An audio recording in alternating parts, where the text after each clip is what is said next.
it feels like very illegal to be recording a Rocky Horror podcast from literally in a closet.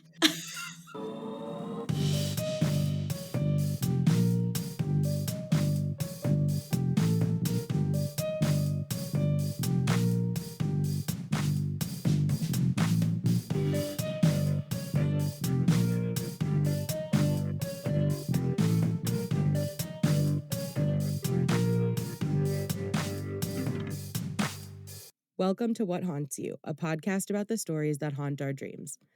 Find us on Instagram at What Haunts You Pod, or find any of our episodes on YouTube or Spotify. This episode is one that I have been wanting to do for a long time, and I'm glad I have the right person for the job. We are finally going to talk about the Rocky Horror Picture Show with Caitlin, who you might remember from when we covered Phantom of the Opera. So welcome back. Oh my God. Hi. Thank you for having me here again. The episode about the Phantom of the Opera is, the day we recorded that is maybe one of my favorite days of my entire life. So thank you so much for that. And I am over the moon to be back here talking about another one of my favorite musicals. I had a great time doing that one too. That was such a fun conversation, and I just could nerd out about musicals forever and ever and ever. And the weirder the musical, the more I want to nerd out about it. Yeah, same here. I'm happy to be your resident musical horror girly person. Amazing, amazing. Because we need one of you. I need one of those. So last time you were on, we were kind of talking about how you're not super into horror. You try a couple of things, but you get more scared than is fun for you, which is obviously not what it's about.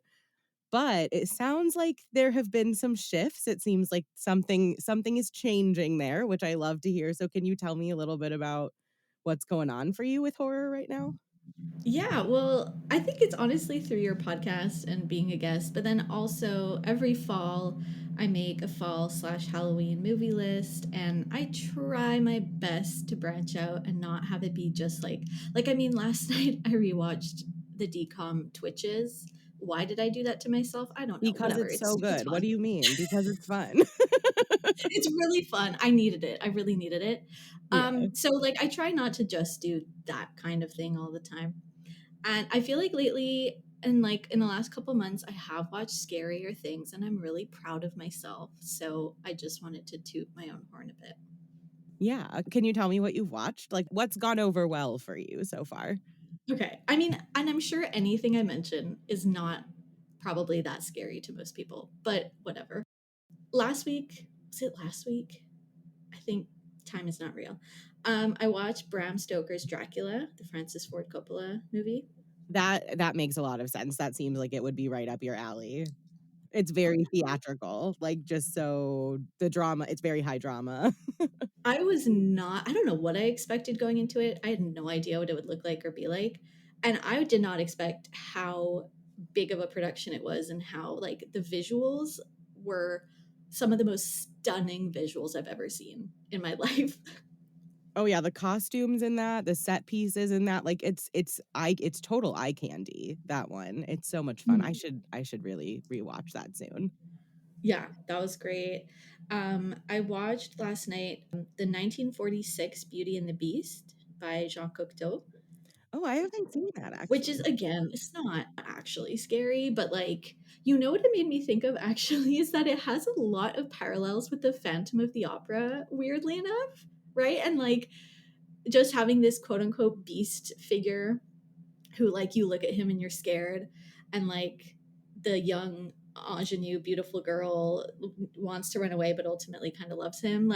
There were so many parallels. I was like, wow, this is very timely that I'm watching this. Yeah, I don't think I would have thought about it, but I do feel like Phantom of the Opera is a Beauty and the Beast story. I feel like it might not be as true about the book, but I feel like the musical definitely hits that mark of she's captive, but she kind of loves him. The ending is really where it diverges, right? Of them ending up together versus them ending up splitting up. But the foundation is definitely very similar. Yeah, that's exactly what I thought. I am scrolling through my letterbox and I'm realizing that maybe that's about it. I don't know why I thought I watched some scarier things recently. Maybe because I was watching Buffy season 3, which I don't actually find scary, but it's like still, I don't know. I've been watching one season for the last few fall seasons, if that makes sense. So I started in 2023, and I'd never watched it before. So I was kind of just like in that mindset for like a few weeks of watching season 3. That's cool. I'll make my, like, very illegal confession here. I've actually never seen even a single episode of Buffy, which feels, like, insane to say out loud, but I really need to get around to it.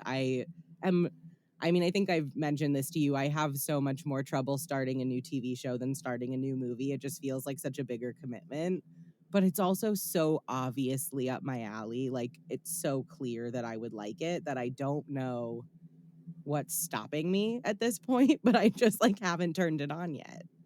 I completely understand because that was me up until 2 years ago. Like I had never watched any of it. I'd seen some clips like here and there and heard things about the plot over the years. But yeah, I definitely think you would love it and enjoy it. And maybe you could do like what I'm doing, which is just this weird tradition I decided randomly of like one season per fall because it's so fall coded to me that I'm like, I don't know that I could do this in other parts of the year, but also the more I watch, the more I love it. So then it's like, do I actually want to wait till next year?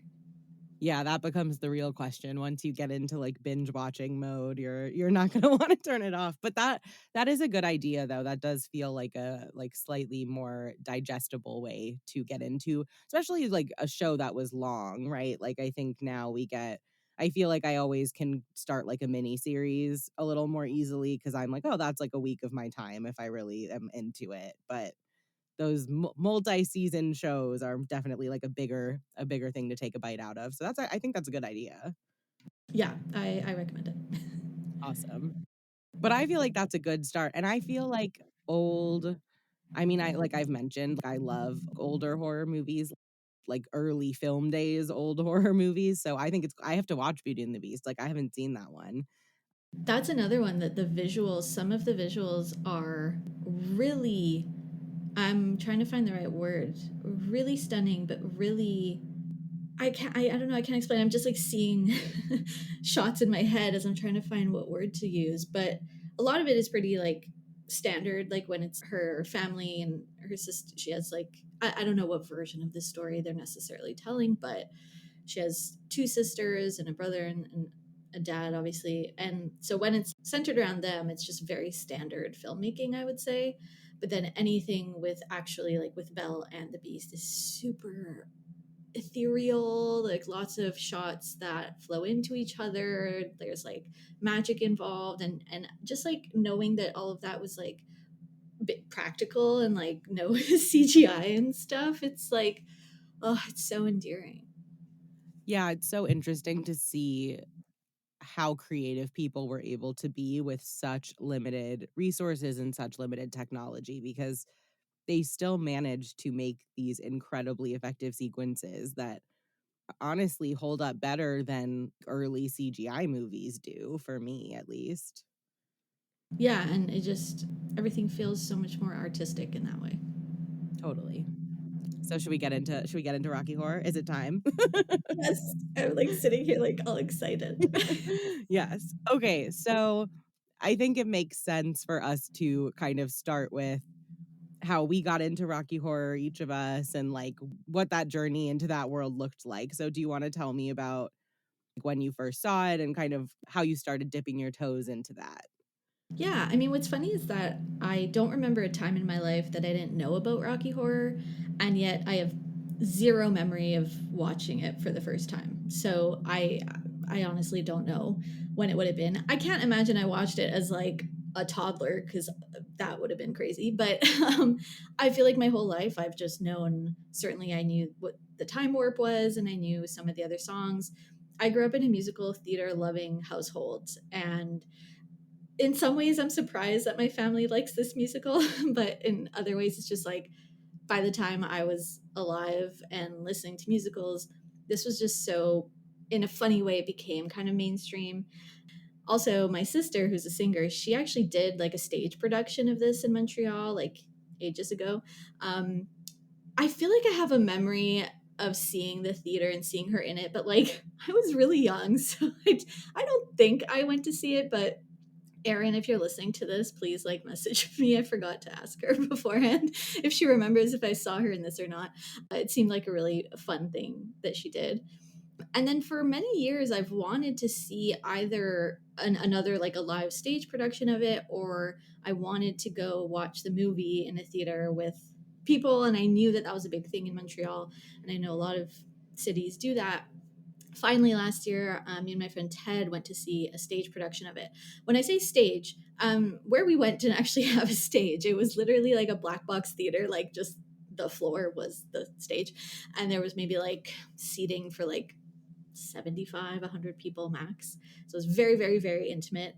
Um, and it was really, really cool for me because, yes, the like most of the story and um, like big beats stayed the same, but a lot of the dialogue was changed and it was much looser. Like it was there were a lot of colloquialisms or like regionally specific references, like things about Canada or things about Quebec or things about Montreal. Like it was really fun that they did that, and that I wasn't expecting. What I was expecting, which happened, was that after certain lines from directly from the movie or the original production were said, like people in the audience would shout certain things. And I think most of the time it was things that I don't know how this started happening. You maybe could tell me with like the history, but I'm sure some of the things people shouted in the audience were like what anyone would shout in like other cities, like what everyone shouts after certain lines. But I think a lot of it was just like people like interjecting at will. There was some like awkward moments with audience members, but it was just fun, and it was so fucking campy and queer. Like I can't even explain. Like the people who actually were the actors in the production, like it was a mix of all genders playing any characters. Like it was so fucking fun. It was one of my favorite like live theatrical experiences of my life. I'd like to go back this year. I don't know if I'll have a chance, but that in a nutshell is my in a nutshell. Like I go on for so long, but that's my history so far with this musical. Yes, and I love that you include the so far, right? Because this is a lifelong journey, I think, with Rocky Horror. Yeah, I came in through the movie first, but I've seen the live show as well now. And my mom used to go like regularly to Rocky Horror when she was, I don't know if she was like a teenager or a young adult, but like in her later adolescence, like she was a regular at Rocky Horror, which kind of surprises me about her. I feel like it's something I would like maybe want to talk to her more about like what the appeal was for her and like why she liked it and why she kept going back because it just is a little surprising. My mom showed it to me. I think I was probably like 13 or 14 the first time I saw the movie at home. And then I think I was like 15 when I went to my first shadow cast and I went with one of my friends and we like dressed up as best we could at that age, right? We had like black leggings on and like big black t-shirts and we cut the t-shirts up, not in like a sexy way, but just to like show the like we had red tank tops on under because we were like, at least we'll do black and red and like that'll be something. And we put on red lipstick and we went and it was just so fun. I didn't get like did they do a virgin initiation for you at the play? No, no. Oh my I would have been, oh god. my God, like that would have stressed me out so much. Well, get ready because when you see the shadow cast, you're gonna have to do it. But and I will say, like, I think I did not get one for the movie because a lot of the time they skip you if you are under 18, which is the right decision. I understand. I think that is a good thing, but I still feel sad about it. So I didn't get like an initiation moment. And I probably saw like one or two more shadow casts throughout my time in high school. And then I saw like a few more times when I was in undergrad. And then my like real Rocky Horror phase happened when I was in grad school. I had moved to Orange County very much temporarily. I was just there for school, and then I was planning to move to San Diego, and I just did not like living in Orange County, and the only thing that I liked there was this little nonprofit movie theater called the Frida Cinema. It's still there. I mean, it's still there. I still go once in a while. And their home shadow cast is called Chaos Rocky Horror. So, like, big shout out to them. I'm very obsessed with them. And I started going like religiously once a month.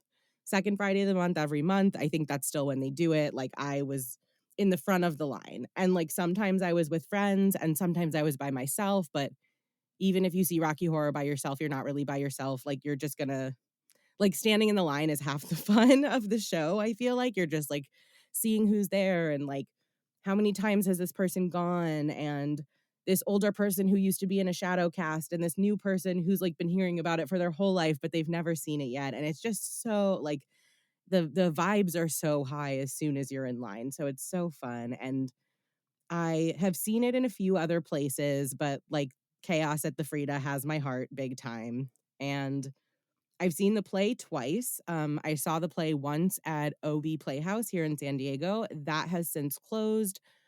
Rest in peace to the OB Playhouse. I You would have thought this place was so cool. It was small, kind of like the theater you were at, but it did have a small stage. And their focus was basically like creating an accessible theater space financially. So like the tickets were never more than like $35 for everyone, and they relied mostly on donations, but then they weren't getting enough donations after a while, and so they ended up closing. And then I saw, and that was kind of like yours, where it was like very intimate, very small. And then I saw it at the Signet Theater in Old Town in San Diego, and that was a little bit of a bigger show. Neither of the live performances I saw had many callbacks. I was nervous to do it because no one was really doing it, and I was wondering if I did some, if it would start, but I was also, like, worried I would be the only person doing it, so I couldn't get myself to do it, which is funny because when I go to the movie, I'm, like, so loud and so obnoxious and, like, just truly God help anyone who's sitting next to me because 'cause I'm a menace. But when I saw it at the OB Playhouse, that was the first time I had seen the live show, and they told me that I was still a virgin for the live show and that it didn't count that I had been to the shadow cast. And so they gave me like the V on my face, and then and then my nana who came to the show with me had seen it before, to be clear, like she knew what she was in for, and I just took her to a drag brunch for her birthday like last weekend, so she's fine. But my nana had to watch me get like flogged on the butt as my virgin ritual at the play. Oh, I'm sorry. That's really funny. It's hilarious, and she's a good sport, and like she knows Rocky Horror, so I don't even know how surprised she was, but it was just really funny. Like, it was a very absurd moment for me. That is such a rich history. I love that. I definitely want to see the movie as part of an event one day as well. That was originally what I wanted to do, but then however it worked out last year, I ended up seeing an actual live production of it, which I'm grateful for. But yeah, I'd like to see like the movie, shadow cast, like all of that would be fun. Yeah, I think both experiences are like so worth it. Like I would tell anyone who's only done one or the other to like do the opposite when they get a chance because it is fun. Kind of like what you were saying about the callbacks and there being a lot of like regional things. That is pretty accurate. There are some things that are borderline universal, and then there are some things that get established at specific theaters and like in specific cities and communities. So that's where you get like jokes about your home city being thrown into the mix, or references to places like I would imagine, like, for you in Canada, that there's like references to places that would make no sense for someone to reference here and vice versa. Yeah, there was like at some point one of the actors said something about referencing how Alberta was super conservative. Like that's not going to work in like the UK or wherever else. Yeah, like it's all very constructed to feel personal and feel like it's tailored for you. And I think that's like one of the things that makes it so special. And I think that's one of the things that makes it fun to, like, if you're traveling and have the opportunity to see different performances of it in different places, to see what works its way into like this the audience script of different cities and different areas. And I do just want to say now that there will be a new production of Rocky Horror on Broadway in spring of 2026. I don't think they've announced a cast yet, but I will be so excited to see who's in it. And it's going to be directed by Sam Pinkleton, who is directing Oh Mary on Broadway. I would love to see this revival if going to the States makes any kind of sense in the next year, but just need to throw that out there. And I think it's funny too, because the last time I was on the podcast, we talked about Phantom, and that is now, I mean, it's not actually running on Broadway. It's called Masquerade, and it's an immersive experience thing. But it's just funny that now we're talking about another musical that is coming back to Broadway very soon.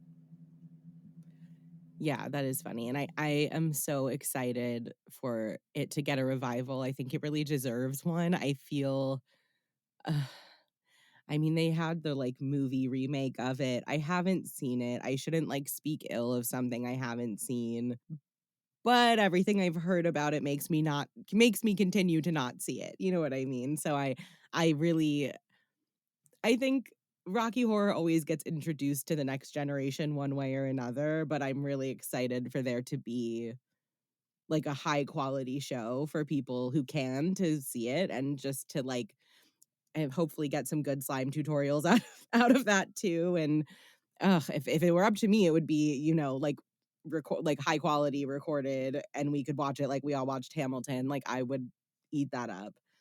I have high hopes. I have high hopes. I mean, it's so popular that I hope that it can be lucrative enough that making a pro shot makes sense.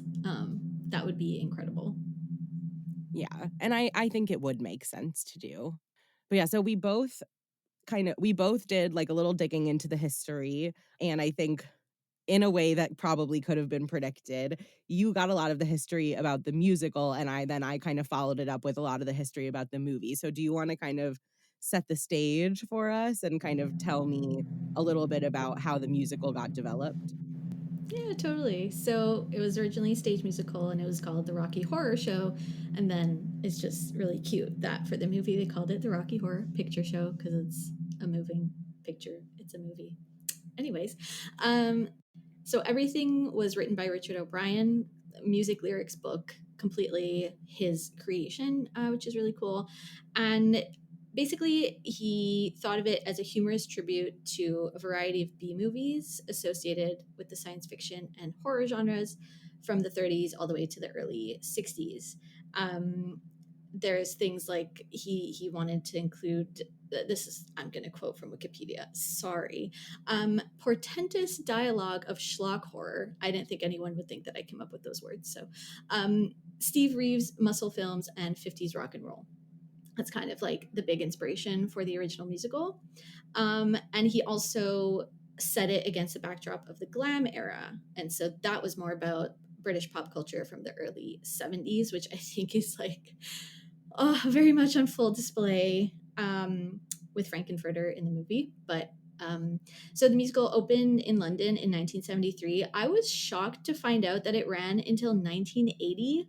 I was always curious to look into the reception of this musical and this film because up until my viewing this year, the last few years when I watched the movie, the main thing I think to myself is how the fuck did this get made? Like, and how did it become pop? Like, how did it not remain in obscurity until it became a cult classic? Like, how did it even get put onto cinema screens? Like, and I mean this And like, now it's on Disney Plus, like, which is, oh like, that yeah, like, cinema screens is one thing, but now it's literally on Disney Plus, which is that shocked me a hilarious. few years ago when I was like, where can I watch this? Oh, okay, the one with like animated kids movies. Okay, sure. But yeah, so the original London West End run was for 7 years, which I think is kind of amazing.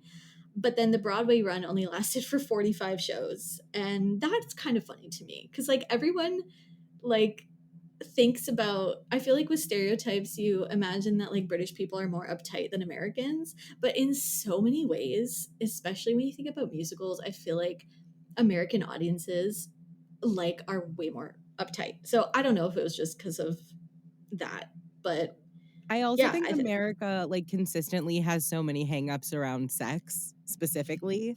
Like, right. we're not uptight about some things, but I think that's something that we have historically been incredibly uptight about. Yeah, and I'm sure also because it does feel like a pretty it sorry. I do find that it has a very distinct British voice to it, but in a lot of ways, the movie in particular feels very American. But I think I would assume that the original stage production in London probably really, really resonated with British audiences in the culture of it all. And so I'm maybe then if when it transferred to Broadway, that context maybe just didn't transfer at the time. Yeah, that makes sense. Yeah, it's hard to imagine a time where people would have been seeing this and not really knowing what it is. You know what I mean? Like, I think that's the thing. Like, everyone in our generation who saw it probably had, like, at least some level of knowledge of what they were going into. You can never really do it justice, but I also feel like everyone is always telling you that, like, that it's indescribable, that it almost makes no sense, but also makes perfect sense. Like, it's in the zeitgeist enough now that you're not, like, going in so fresh, and back then, you have to imagine, like, people would not have known what the hell they were walking into. Like, can you imagine? You're like, "Oh, I have tickets to, like, go see a show on Broadway," and the show is Rocky Horror. Like, actually, can you I would imagine have that? killed, like, I would kill someone right now for the chance to go back in time and see that original production. Like, I'm not being, like, I'm not joking. Like, that would be amazing. And I'm just surprised that there wasn't, like, I don't know, like a riot or something. It makes me think of this is so niche, I apologize, but I am a musician. It makes me think of the premiere of The Rite of Spring by Stravinsky. It was a ballet that he wrote in 1913. It premiered in Paris. And the style of dance that the ballet dancers were doing was very, I don't even know how to describe it. It was not beautiful. It was meant to be folksy and a little bit deranged and just really out there. And there was a literal riot. Like the audience actually rioted. Like we get taught this in music school. It's like a very famous anecdote. So in my head, I feel like that should have happened with Rocky Horror, but like I don't know if that did. I just feel like that could have been such a beautiful little thing to happen. Not if anyone got hurt, but like I can imagine that a similar thing. Yeah, if you're like a New Yorker going to Broadway in whatever in the 70s and you're like, what the fuck is this?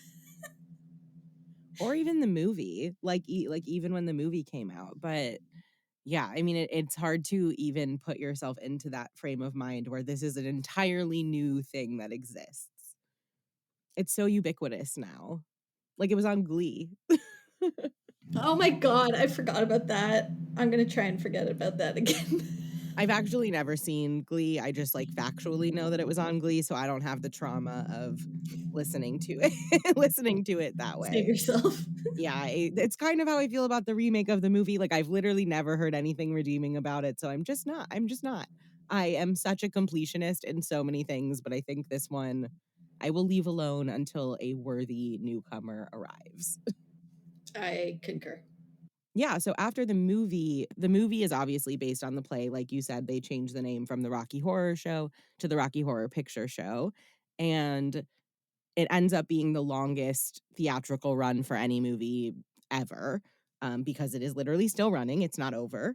And this is also where we get the development of the shadow cast, and other movies since then have tried to implement, like, a shadow cast thing, but this is really where it started, and so it started at the Waverly Theater, and the manager of the theater, Denise Borden, would play the soundtrack before the movie to, like, get the vibes up, get people excited. Before we recorded this, I read a book that was a collection of essays about Rocky Horror, and it was called Absolute Pleasure: Queer Perspectives on Rocky Horror. And in the intro, it talks a lot about, like, the development of this and just, like, how it became such a fixture that it has been and, like, has remained. And if you don't know, like, this is the 50th anniversary of the movie coming out, and so this is something that is still resonating with so many people like 50 years later. Like it is a staple of queer community, it's a staple of rock and roll, it's a staple of just like the freaks and weirdos, and so they talk a lot about that. And so, yeah, she would play the soundtrack to get everyone hyped. And Sal Piro or Pyro, I'm not sure how it's pronounced. He is the co founder and president of the Rocky Horror Picture Show fan club. And he tells us the audiences naturally began to respond by booing the villains and cheering the heroes. This spawned a whole group of regulars who weekly reserved the same seats in the first row of the balcony. These regulars started dressing up as Rocky Horror characters and began the now iconic tradition of callbacks, funny and irreverent audience responses to key lines and moments in the film. A few of the regulars began to lip sync to the record that is played before the movie in front of the whole audience. This was spontaneous and it developed into a mini floor show that would happen before the movie, and audience response was tremendous. So, this just started with people who just kept coming back and learning the show and learning the routines of the show and having their same reactions repeatedly and then starting to share those reactions with other people. And so this all became like more and more elaborate as time went by, and eventually props started being added, and eventually it like spread to other theaters, and each theater would have some of the same things and some knew they would create their own things, and it has just spread nationwide, world I mean, I think to some extent worldwide, and turned into, yeah, the phenomenon that it is today. I love that so much, and I couldn't think of a more perfect movie for that development. Not that the movie is perfect, but I just mean like if any movie were to elicit this kind of culture around it, of course it's going to be Rocky Horror. Totally. And the other thing about Rocky Horror when you go to see a movie is unless there's something special about it, like there's a touring, showing this year for the 50th anniversary that some of the stars are going to, or if you have Q&As and stuff, unless there's some sort of special circumstances, you see Rocky Horror at midnight. And it matters that you see it at midnight. Your journey into Rocky Horror starts at midnight, but in the movie, Brad and Janet's descent into the castle, into Frankenfurter's castle, also begins at midnight. So you're kind of like entering the layer of depravity right alongside them. And in Absolute Pleasure, Heather O. Petrocelli in their essay writes, midnight opens up a world of possibility where one can cast aside self or socially imposed limitations. Midnight invites queers to transcend the bounds of societal norms and connect with who we are. It ushers in queerness through the phantoms, desires, and longings that are usually hidden, yet flourish in the shadows. Midnight is when queer worlds of possibility exists. Midnight, then, is a liminal and transitional borderland between the past and the future, the self and the other. The essence of midnight brims with queer potential. Why is that bringing a tear to my eye? That is so beautiful. Oh my god. I mean, I wish I could stay awake long enough to make it to midnight on any given day. That doesn't happen often. But wow, that is super, super beautiful. Yeah, and I think it makes so much sense, right? You go to this space you can where you can dress however you want, and maybe it's on theme and maybe it's just a wacky outfit that you have nowhere else to wear, and it's like a relinquishing of all of the norms and standards that exist by daylight and saying like all bets are off, right? Like we all stayed up till midnight. We're going to be here till 3 a.m. All bets are off and we're doing this. We're doing this whatever it's going to look like. I love that. That's my brain just stopped. That's how enamored I am with that quote. Yeah, I mean I think you should add the book to your list because it was really, I mean the essays are beautiful. I have several quotes from several of the essays, but I obviously like if it were I could have included the entire book and it would have all been relevant, but obviously wasn't going to do that. Yes, I've added it to my reading list on Storycraft, so thank you for that. Perfect. I guess like let's get into the actual movie. So we open with we're kind of going to go song by song, and then there are some scenes in between that we'll talk a little bit about too. but we open with science fiction double feature. And do you wanna just, like, describe what it's like to see the start of this movie? It's so fucking iconic, and I apologize in advance. I've probably already used the word iconic 5 times, and I will be using it like 100 more because I think it's just the perfect word for this movie, but it is one of my favorite, certainly one of my favorite opening sequences of any movie. I think it's one of the most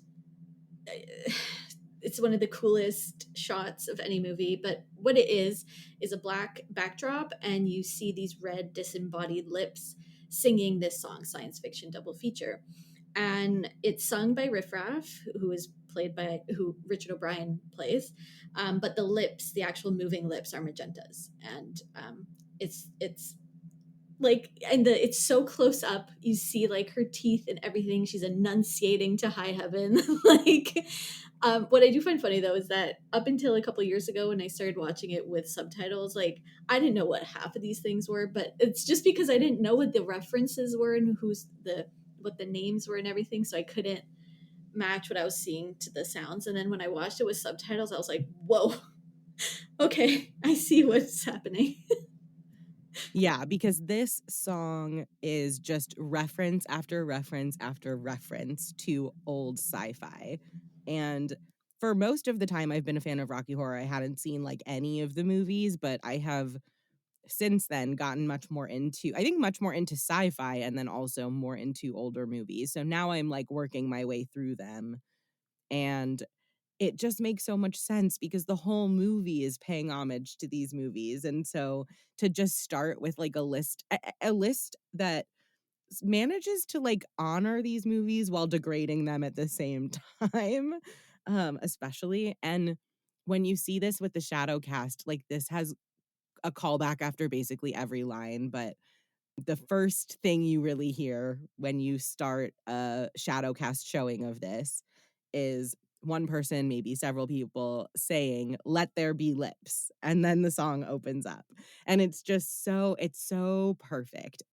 In the book Absolute Pleasure, in Jane Claire Bradley's essay, they quote Michael Blythe saying, "You know if you're going to love that film within a minute. If you respond to that opening sequence, you're gonna have the fucking time of your life." And then Jane goes on to say, "For those destined to become transfixed, infatuated, and obsessed, those first few seconds of science fiction double feature are usually enough to do it." And period. Like there's nothing even to add on to that. It's so captivating immediately and it's so enticing. And I do feel like it's true. Like, if you are pulled in that like that's it for you and you're going to be in this thing. And if you're looking around and you see someone who's like what's going on, they're not going to like it from there if that does not grab them. And I do also want to say that I think the music, both in this song and in the whole musical, is extremely lush and well thought out. And like, I feel like this musical could work with lesser music because it's still like such a romp and such a fun time. It doesn't have to be super complex. But the fact that the music, the actual instrumental music and the lyrics and melodies and everything are still so good, I think that's amazing. Like this song is like has a string section, like it's just very robust and I appreciate that. Absolutely. And I say this with so much love in my heart, but Rocky Horror is a bad movie, right? It's one of my favorite movies, but like it's kind of a bad movie. And the juxtaposition of this like kind of bad movie with this amazing soundtrack is so interesting to me. Like, it has so many elements of a so bad it's good movie, but it has these bangers of songs and like songs that feel more and more profound the more times you hear them and the more you actually get to hearing the lyrics. Cause the first time you're just bombarded with everything, right? You have no idea what anyone is saying or talking about or doing. But with, repeated exposure to it, it's like you start to actually piece together what the hell they're talking about. And like that's where the meat of everything is. And it's wild. It's such a wild amalgamation of things. Yeah, I'm curious because I've seen this stated a lot that it's like a bad movie. Is it because it's so like over the top? Because I will say that I don't view it as such. Like I totally understand like watching like I don't know, Twitches for example. Like that to me is not a good movie. But like I can't get over, sorry, I know this is an aside, but I cannot get over how like cheap the clothing looks in that movie. Like it's Disney. You have money. I don't get it. Anyways, to me that's like yeah, it's not a good movie, but it's fun. It could be campy, whatever. I actually think Rocky Horror is good. I think it's weird and it's over the top, but I think it's on purpose. But maybe I'm missing something because sometimes the way my brain works, I don't I don't get what other people get. But I'm curious if you don't mind like explaining what that means to you. Totally, and I think that this is also something that, like, exists within horror specifically, and I wanna be really clear that I don't when I say bad movie, 'cause you're probably not the only person who's wondering this. When I say bad movie, I don't mean that it's not a good movie. I mean that it has the qualities of, like, a capital B bad, capital M movie, TM, as that exists in, like, the horror lexicon, and some of that is like some of the sound is off at certain point there are like these things about it and they almost contribute to the like uncanny nature of the film, so they kind of like work, but like some of the sound is off, some of the mixing is like not like particularly like for Columbia's parts, the mixing of her voice is like pretty bad. The laser beams at the end are like so bad. I mean, I love like and I it's like one of my favorite parts, like I love them, but that's like the stuff I'm talking about when I say a bad movie. It's like a bad movie Like more in the technical aspects. in the technical aspects, and then I think the cheesy aspects. But it's not a bad movie in that it's like a movie that isn't good and like people shouldn't like don't wanna watch. It's like so bad it's good, but then it's also good on top of that. I don't even really know how to it's such a like ephemeral concept in my brain that it's like hard to even fully explain, but it's like a term that I would only use really about like horror and sci-fi movies. I love that. Thank you for explaining that because I that actually makes a lot of sense. And I can see that clearer now. And yeah, I probably just don't have that context of having watched as many horror movies as most people, but certainly not as much as you. So no, I appreciate that.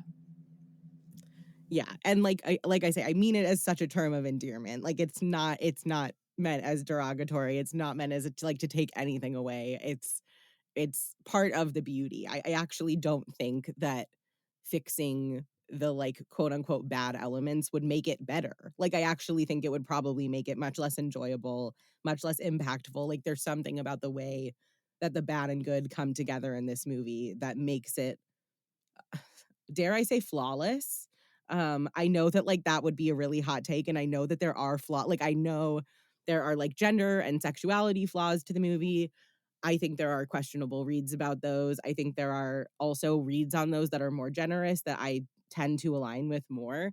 There are consent issues in this movie. Like I understand that this movie is not flawless, but it's so much bigger than the sum of its parts that it does really feel that way to me. I completely agree. And I mean, one of my favorite movies, Pride and Prejudice, 2005, 2004, 2005. Damn it, I forget. One of those years. There are some parts of that movie, like certain shots or the way the camera moves, that like I really don't think like works well. But that's as a whole, I still love the movie. And if it were different, I'd be sad. Like if someone like fixed those things, I'd be like, oh no, that's no, that's I don't care. Like I can point out certain things that makes a movie less than perfect, but then as a whole, the movie could be perfect to me. And that's to yeah, I agree. And that I think that's what Rocky Horror is. It's like I can point out this and that and this and the other, and then be like, but like 5 stars. Right, like many criticisms, but please do not change it. Like don't change a thing. But yeah, so after our intro, we get into like the first kind of song proper. And so we have like the Damn It Janet sequence. And so this is where we see our main characters, Brad and Janet, they're coming out of a wedding, and you can actually here I'll let you talk about what the wedding scene is like. It's really fun. So I don't know when the first time I would have noticed this would have been, but and the first time anyone watches this movie, you won't notice this. But basically, you have Brad and Janet. There's like a whole sequence happening, but in the background, you can actually see the characters of Riff Raff, Magenta, and Frankenfurter, and they are dressed as the American Gothic characters, basically, like from that famous painting. And I think the painting is somewhere either in this scene or in the movie. I'm pretty sure there's lots of famous paintings in this movie. Um, and so they serve as the chorus for the song Damn It Janet. And they just repeat after Janet and Brad and at certain points. Like Brad will say something and then they'll just be like, Janet, in like a super deadpan voice. I just really love it. It's a super like the song itself, I think, is basically like a satire of a traditional American couple, especially like it almost looks like they could be from the 50s, but I'm pretty sure the movie sets them in contemporary like 1970s. But I actually had to look that up because I was like, this feels very 50s for a minute.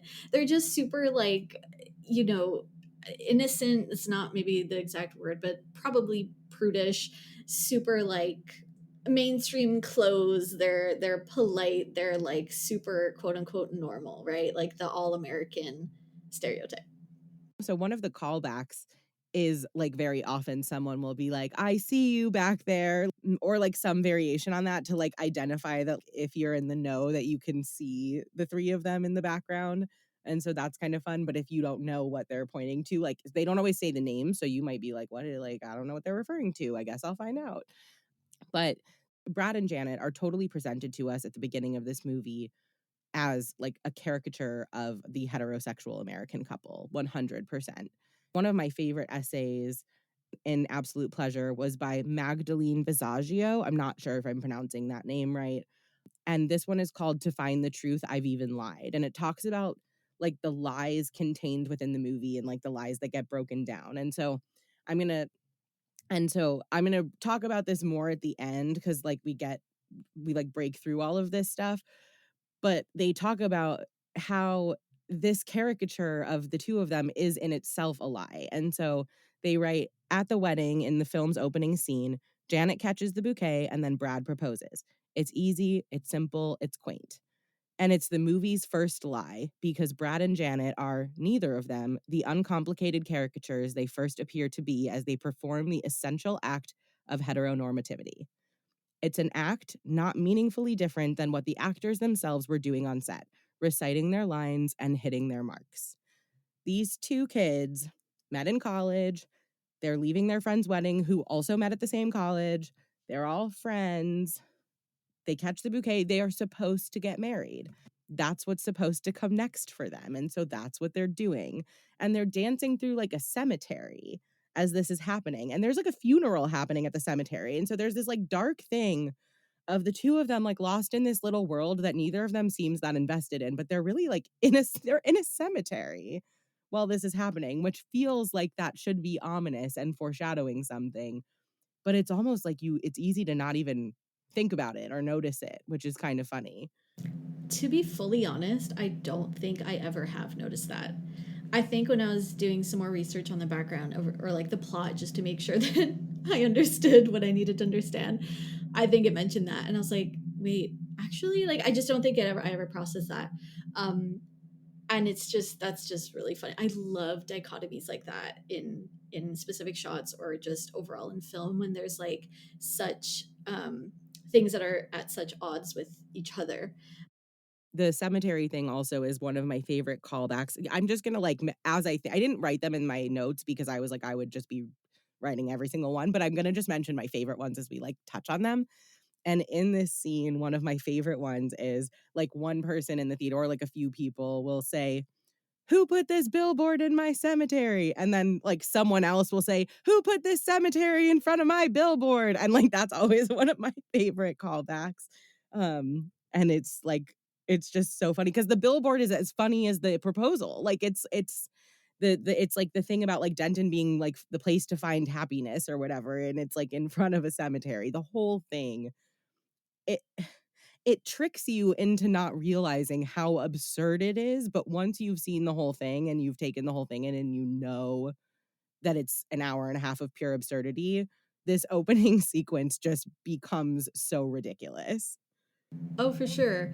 And as much as all these, it's supposed to represent such an all American, like pure, obviously white situation of getting married, you do have something really interesting, which is that Brad and Janet's friends who just got married, they have their wedding car pull up to the church.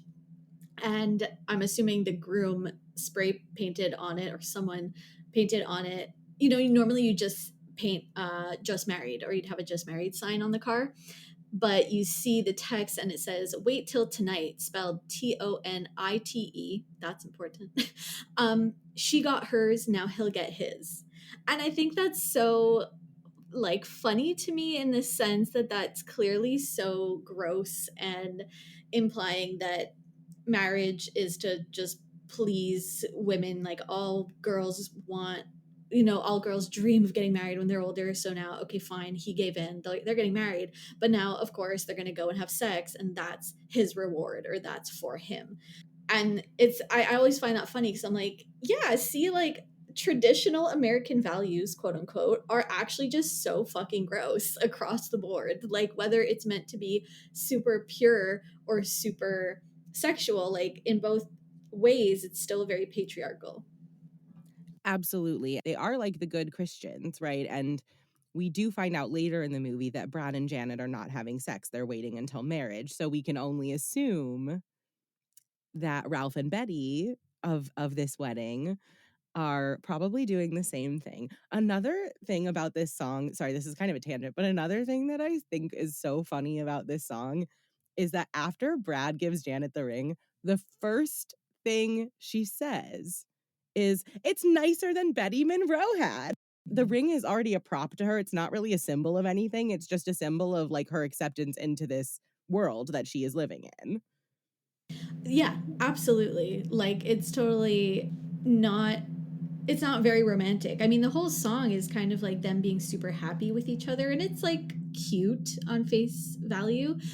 But yeah, it's very like this is what we're like you said, like this is what we're supposed to do as a hetero couple. And but because I'm a woman, I'm supposed to like fawn over this ring, and it's supposed to be like the best day of my life. And like, but yeah, it is kind of transactional. And just what I love about this movie is this setup. Like we didn't have to necessarily have the scene. It could have just, I mean, I don't know how else this movie could have started necessarily, but it could have started a myriad of ways that could have worked.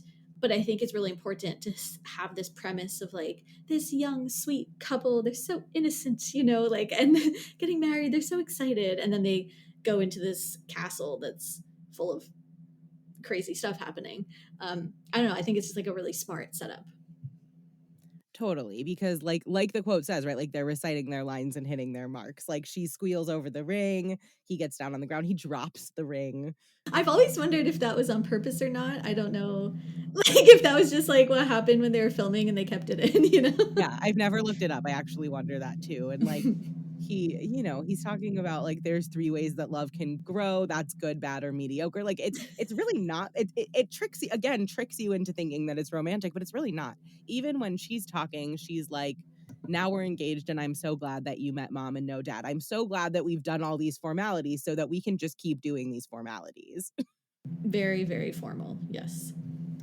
So after this, they set off to drive to visit their old science teacher who kind of like set them up. He convinced Brad to ask Janet out when he was too shy, maybe too gay. We'll unpack that Oh. later, I guess. Um, but he basically convinces them to get together, and so they're gonna go visit him. Yeah, and they're driving through the rain. They pass by these motorcyclists going in the opposite direction, and Janet like remarks like this that's the third I forget what she says, like the third time they've seen motorcyclists that night. And Brad goes, "Yes, Janet, life's pretty cheap to that type." And then the audience goes, cheap, cheap, cheap, cheap, cheap. Oh, really? Oh, I didn't, I didn't know that. Because I think some of the callbacks when I went to the stage production, I'm sure are like the same as when you see the movie, but I don't know if they did that one. Yeah, it's just that it's, again, setting us up to be like, oh, look at this wonderful couple who's like so nice and sweet, and again, all American. Like repeating myself, but and then contrasting it to just people on motorcycles. Like as if there's one type of person that might ride a motorcycle. But of course you're meant to just assume that like it's people that live outside of the mainstream, outside of mainstream American values. And then they get a flat tire essentially, or something happens with the tire, and they're still in the car, and the rain is still pouring, and they decide to go to this castle they saw a few miles back. And what I love about this scene is that you're actually seeing Brad and Janet through the windshield, and the windshield wipers are going for a while, but then Brad turns them off eventually, and they're still talking, but the rain like blurs their faces. And it's one of my favorite shots of the whole movie and of like cinema in general, because I feel like it's one of like the only times that when there's a car scene, you see the actors through the windshield for that long. Like normally directors would shoot inside the car because, and also usually it's not even like much of a real car, I think, on movie sets. But this was like pretty practical looking. And it's just like a beautiful moment of like blurring Brad and Janet. To me, what it symbolizes is like they're about to become different people, or they're about to evolve in some way. They're about to like who they are right now is blurring, and they're going to transition into other people. Yeah, totally. It feels intentional. It feels like we're looking at them through this like veiled lens because they have not quite like stepped into themselves yet. We're not seeing who they really are. We're seeing what they're pretending to be. Another thing that's interesting about the scene in the car is that what they're listening to on the radio is actually is Richard Nixon's resignation speech, which is so which I mean I think like serves a couple of functions, right? It sets us up in time so we know that we're like in basically today as far as the time the movie came out goes. I was so, I wanted you to bring this up because I was like, yeah, what do you make of this? I mean, I guess it's like so it's I mean, it could be so many things. And I think it's part of why the movie feels so distinctly American, like you said, like as opposed to the stage show. But I think there's an element of like crumbling America that just like revolves around Nixon as a president. We don't have a whole lot of resignations of presidents. Like that seems kind of that there's something there about this being a time where we're like watching everything kind of fall apart, and they're still living in that space of traditional American couple, and like they're about to kind of descend out of that at this moment where I think people feel like they've been watching like the decline of the American family. I talked about that kind of in my 70s episode, just about this like fear that was around everything, and like distrust of the government and distrust of systems and all these things. So I don't know exactly what to make of it, but there's definite like there's something there to pick at. That makes perfect sense to me. And they're not really reacting to it. I think maybe Janet is she reading a newspaper, or maybe she's reading a map, I'm not sure. Newspaper, yeah. Oh yeah, because then she uses it to cover her head.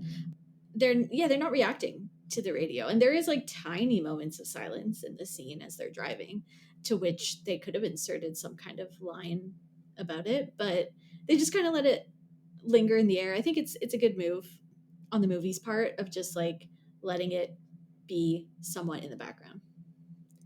Right. And I feel like the whole movie is such a commentary on the time that we don't need to comment on it directly in that moment. And then the next sequence is actually also one of my favorites.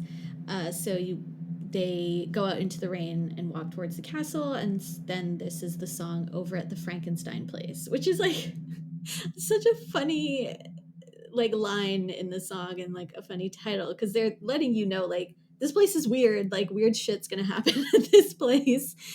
So Brad and Janet are singing as they approach the castle, and again, a really beautiful song. The music is really deep, in my opinion. I think it's really meaningful. And I hesitate to take anything in this movie too literally, but if you're just listening to the lyrics without too much context of the rest of the movie, you can see it as like they're talking about letting light into life, like light overcoming darkness. I just think it's like really fascinating. It's fascinating lyrics. I mean, every song in this movie is like almost like super independent from each other. Like there's so many different styles and genres of music in this musical. I think that's what makes it really fun as well. Kind of like a Frankenstein musical. Totally. Um, right? So I'm curious like what how you interpret this song. Yeah, I have I'm curious what you'll think. I'm curious what you'll think of my interpretation, and some things I didn't put in my notes because they're just thoughts that I've had so many times that they didn't really I, like, wrote things in the notes that I would not be able to remember, but my take on this song is metaphorical light and literal darkness. It comes back to that midnight quote about like what midnight means and like what it means to be able to like become yourself in the night at like without the risk of the expectations of the daytime. And so it's like there's a light in the darkness almost being like, and I think I take this because I take it in the context of the whole movie and not just the movie, but the whole phenomenon in the community of like there's this beautiful thing waiting for you where you don't expect it to be, and it's always gonna be there, and I like the idea, right, of, like, there's a light in the darkness of everybody's life because I think we do all have that, and for some people, it's queerness, for some people, it's just, like, their weirdness that doesn't get to breathe often enough, but I just think we all have these things that, like, need I don't wanna say privacy or, like, shadow, but that need an arena that has closed itself off from these larger expectations to exist, and so I think of it as that. It's like moving into the darkness to feel the light, almost. I love that so much. I would agree with that for sure. I think there's also an element, I don't know if this will be the right word, but an element of like this place is going to save them in some way because they are literally looking for help, right? Their car broke down and they see a light and they go, "Great, someone's going to help us." But I would go further as to say that what they're about to enter is an experience is going to save them from their normie selves and save them from their heteronormative, like literally heteronormative lives.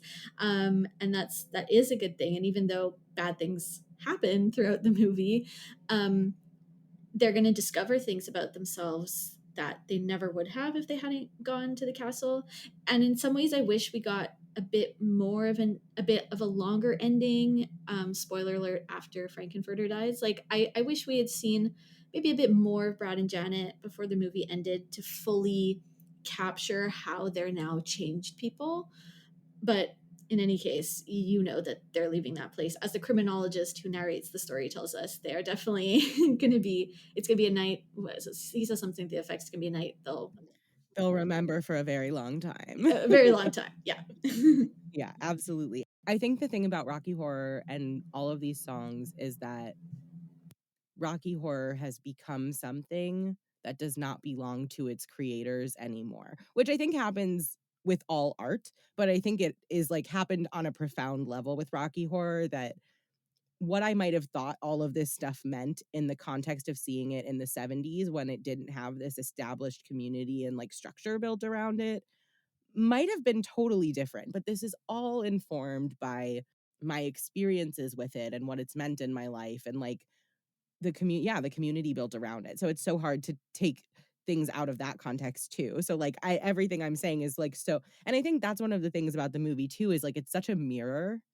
One of the things I noticed especially when I was reading this essay collection and something I appreciated about the collection was that it was not a collection of essays that were in agreement with each other. Like and I have quotes that will disagree with each other, I think even in the episode, but there are so many lenses to take on the characters, the songs, the story. Like there's so it shows you what you need to see from it.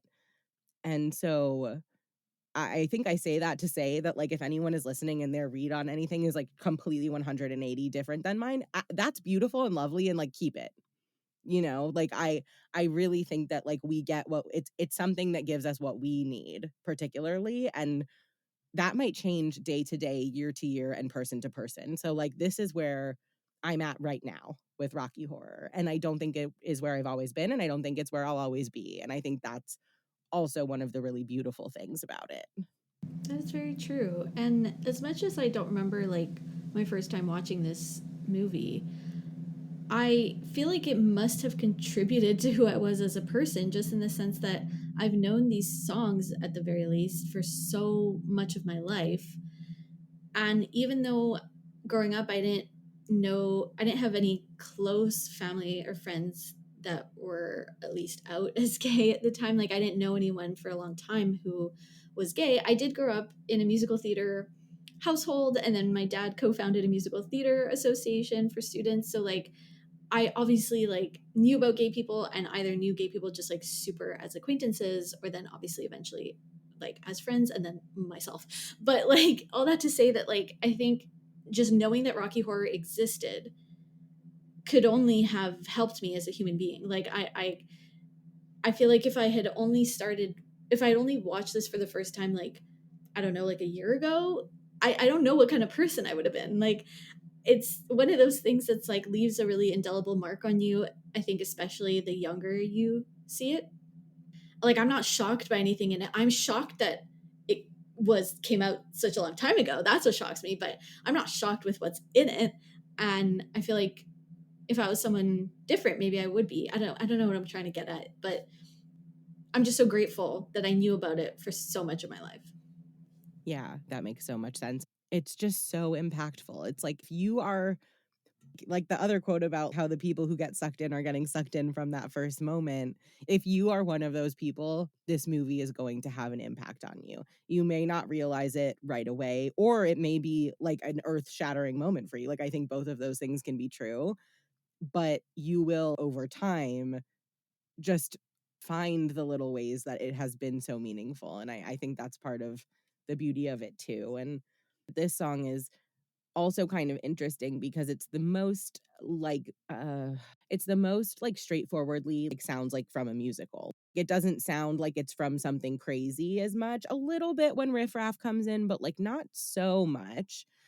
But yeah, and so they're walking and they're singing this song that sounds kind of normal still, but we can kind of tell we're getting less normal as we move through the song and closer to the castle. Then when they get to the castle, they knock at the door and Riff Raff is like, "You're wet," and Janet is like, "Yes, it's raining," and they're both kind of like, "What the hell's going on?"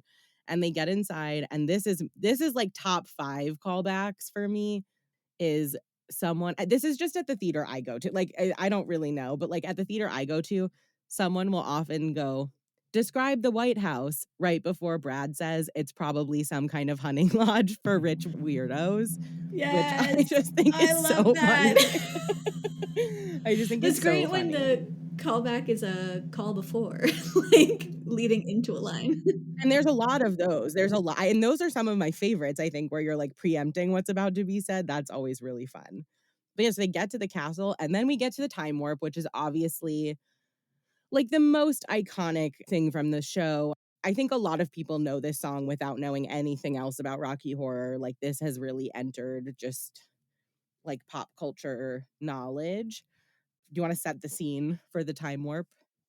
Oh god, it starts with this like is it a guitar like riff or whatever? It's just like I'm about to have the best fucking 3 minutes of my life. Like it's about to be a party. So there is actually a party happening at the castle, and it's the annual Transylvanian convention. Except that people talk about Transylvania as very often in vampire movies and where vampires come from, that sort of thing. Except in this case, it's an actual galaxy. We'll get to what the planet's called in a second. But so there's a convention happening. I think one person has like a little Irish flag with them that I'm always like, that's so cute. Like just like a little flag. um, so, anyways, it's basically talking about a specific dance that you can do called the time warp. Apart from that, the lyrics are just I don't know what to make of this song. It's just super fun, and the chorus is the actual instructions for the dance, like the criminologist that the movie cuts to every so often. He actually pulls down I don't even know what you call it, but like a poster of some sort, and like points to the dance moves like in a really clinical way, which is super fun. And several of the characters get their own verse. Magenta is god, she's such a vibe. Like I love how she moves and how she talks. Columbia has a really outgoing party outfit, and you just like can't not dance. Like it's telling you to do certain dance moves. You got to do them. And the dance is so simple, which I think like adds to the fun. Like it's very like you can do it the first time you see the movie. It's not like you're out. It's not like hard. I did it this morning while cleaning the bathroom. Like you could do both at the same time. I love that for you. The callbacks in this movie are great. I am not going to talk about all of them because I will spend an hour talking about them. But yeah, the lyrics are kind of all about losing control and like being overcome by your senses and by what's around you and the darkness. But I think the most important, lyrically, I think the most important verse is Columbia's, because Columbia is a human. Riff Raff and Magenta are Transylvanians, which are aliens. We'll get into it. But Columbia is a human who has been like taken in by this group. And I do think that that makes her verse feel really different. And so her verse is about she's like walking around and this guy winks at her and she goes with him, and the last line of it, or the last two lines, is he stared at me and I felt a change, time meant nothing, never would again. Her verse particularly is less about like losing control and like getting caught in a whirlwind of senses and situations. It's like much more about, I think, her being taken in by Frankenfurter, right? And like her being taken in by this group and like realizing that she is fundamentally changed forever in the same way that we are about to watch happen to Brad and Janet. Yeah, I love that read on it. I have to admit, I never really had the conscious thought that Columbia is not from their planet. I just never thought about it, but now I'm like, oh, right. It makes sense now that you've said it. But she's such a core part of their group. And I guess that would have also made sense with like her relationship with Eddie as well. But yeah, that is clicking for me now. So thank you. Yeah. I love the time warp. I love the party of it. And when the time warp ends, Brad and Janet are like backing away. They don't know what to do. And I love this part. And the callbacks here is before and after the line. So before the line, someone will say something stupid. And then Brad said, say, does anyone know how to Madison? And then in the audience, he'll say, I said, say something stupid, not say something stupid. Love that. Yeah, I do know that like when I went to see it, a live production of it last year, like after almost everything Brad says, there's like a derogatory callback for him, and I really like that. Yes, I also really like that. And yeah, so he is trying to still play the part of the big strong man. Janet is scared of everything that's going on, and the elevator starts to lower behind them, and we just hear the tapping of heels on the ground, and we finally get to meet Frankenfurter. Can I read this quote about Frankenfurter in this entry?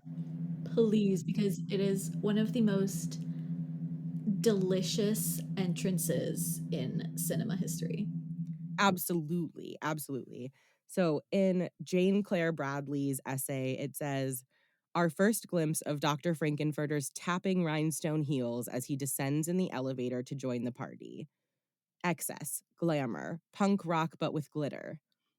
And then they go on to say, it was Frankenfurter who taught me how so much of queer glamour, queer charisma, and queer power gets its potency and impact from precisely this ambiguity. So, or maybe I'll get into that one after we talk about the song more.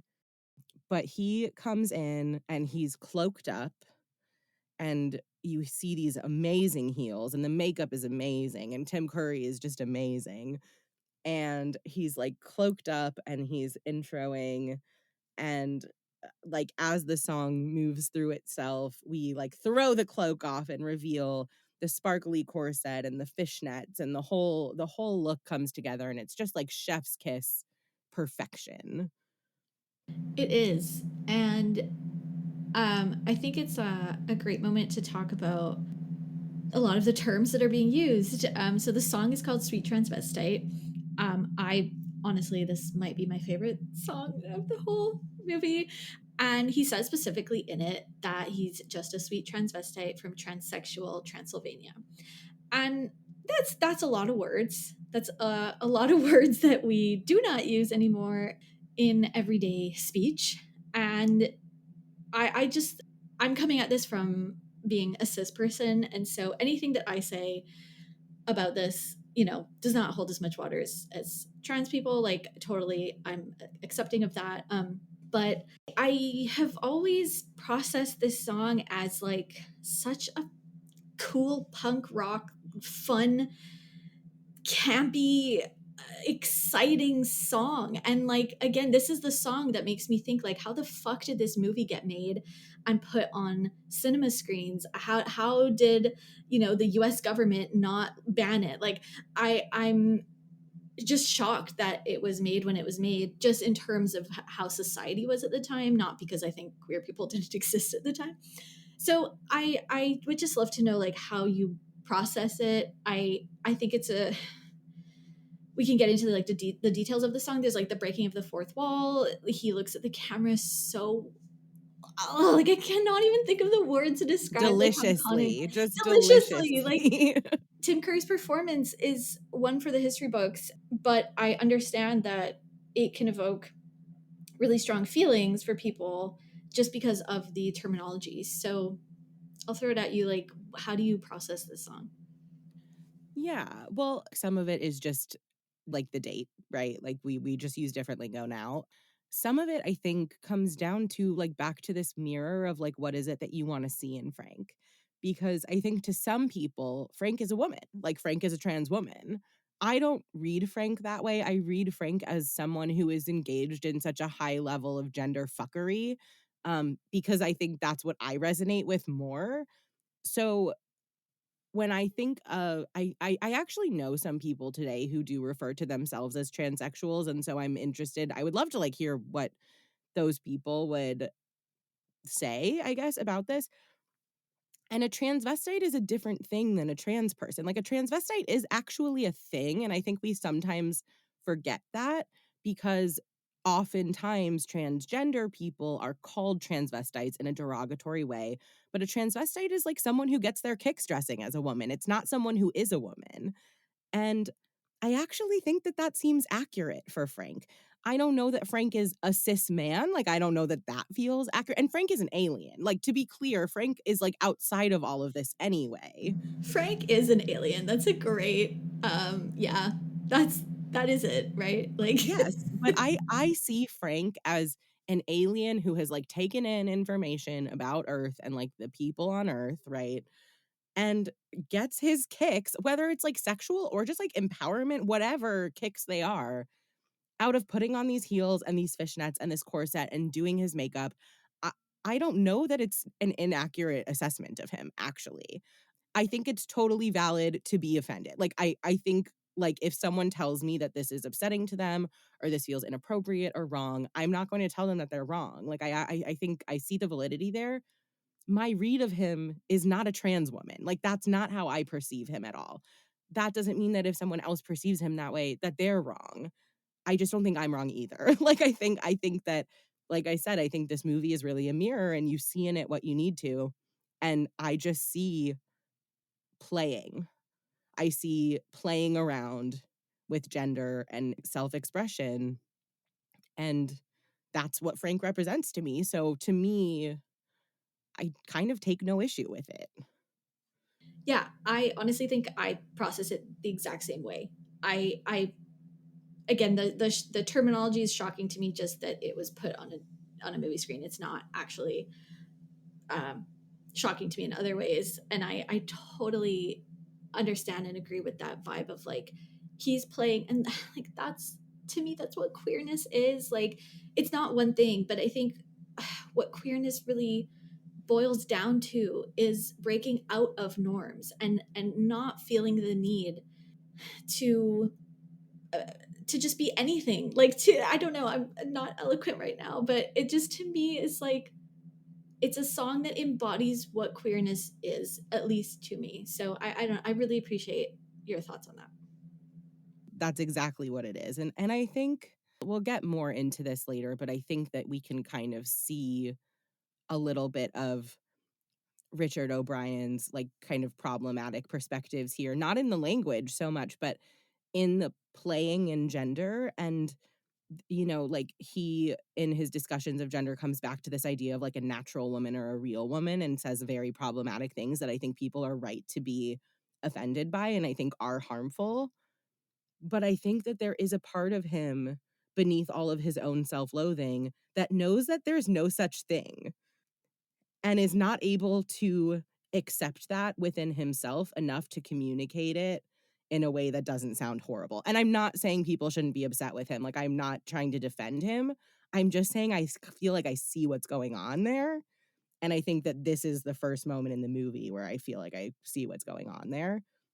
But in the Jane Claire Bradley essay in Absolute Pleasure, they write, "It was Frankenfurter who taught me how so much of queer glamour, queer charisma, and queer power gets its potency and impact from following desire and embracing the strange, unknown, and extremes." He sets the other characters on a journey of experimentation, expansion, and ultimately defiance. And we could argue that this is a necessary function of Frank. It's a hell of a responsibility being the loudest, most glamorous, and almost literally balls out seductive, sexy, and psychotic leader of any circle or subculture. But in embodying this role, Frank gives those around him a permission slip towards their own arcs of discovery. So this is the role he's given in the movie, but it's also the role that the movie takes on, I think, for so many of its viewers, right? So this playing in it and this deciding to be, because at some point, and we don't see this happen, but at some point, Frank decided to be this way, right? Decided to be the most glamorous person in the room, decided to be the sexiest and most seductive person in the room at all times, to not just embody it, but to believe it about himself. And I think that that is so embodied in the song that the song couldn't be any different than it is and still work. It just couldn't. Also, I know this is like less serious, but I really appreciate his little dance moves. There's one moment that he does like this little shoulder roll thing with Columbia, and the amount of joy and like dopamine I get from watching that is so high. Like, it's absolutely adorable. I love that. And then we get towards the end of the song, and we get a line that is one of my favorite lines ever, which is that Frankenfurter has gone back into the elevator and he's inviting Brad and Janet up to the lab with him because he is like essentially a mad scientist as well as a really cool person. He invites them up to go see this creation of his. And he says, "I see you shiver with anticipation."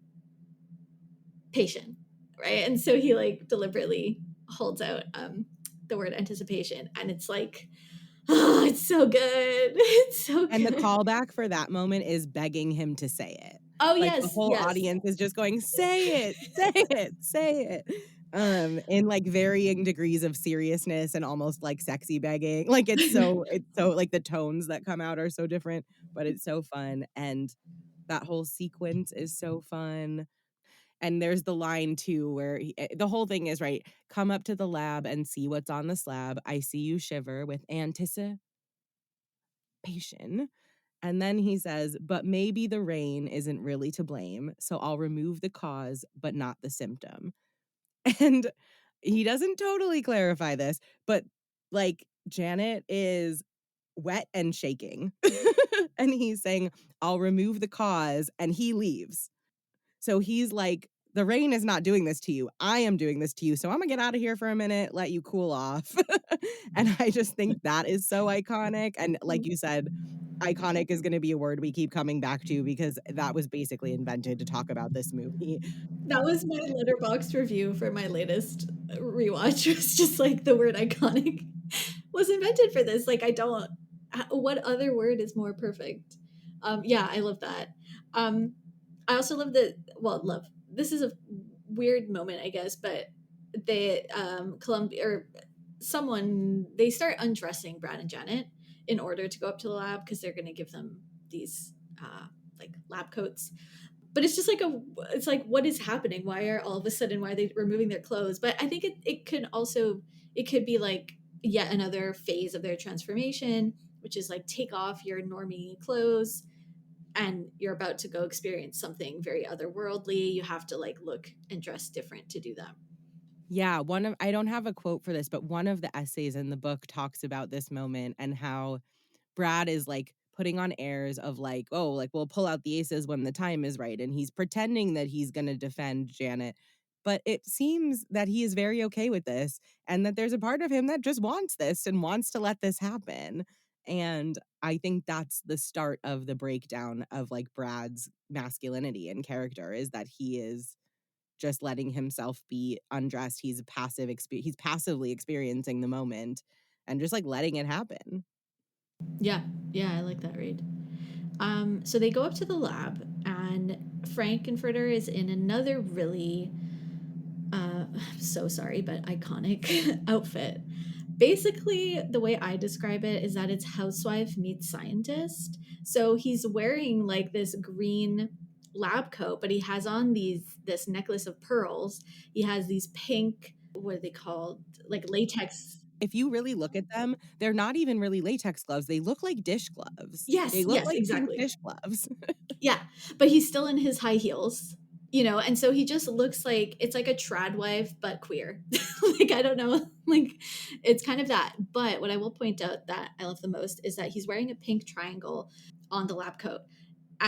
What I've always found weird about it until I finally looked it up was I couldn't tell if, like, when I watched the movie, it looks red on screen, but the symbol of the pink triangle is was already known to me, and so I finally was like, okay, is this the reference? I think it is, and it is. So basically, um, the triangle was a symbol that the Nazis used in concentration camps, for gay men, perhaps gay people in general. I'm not entirely sure about that.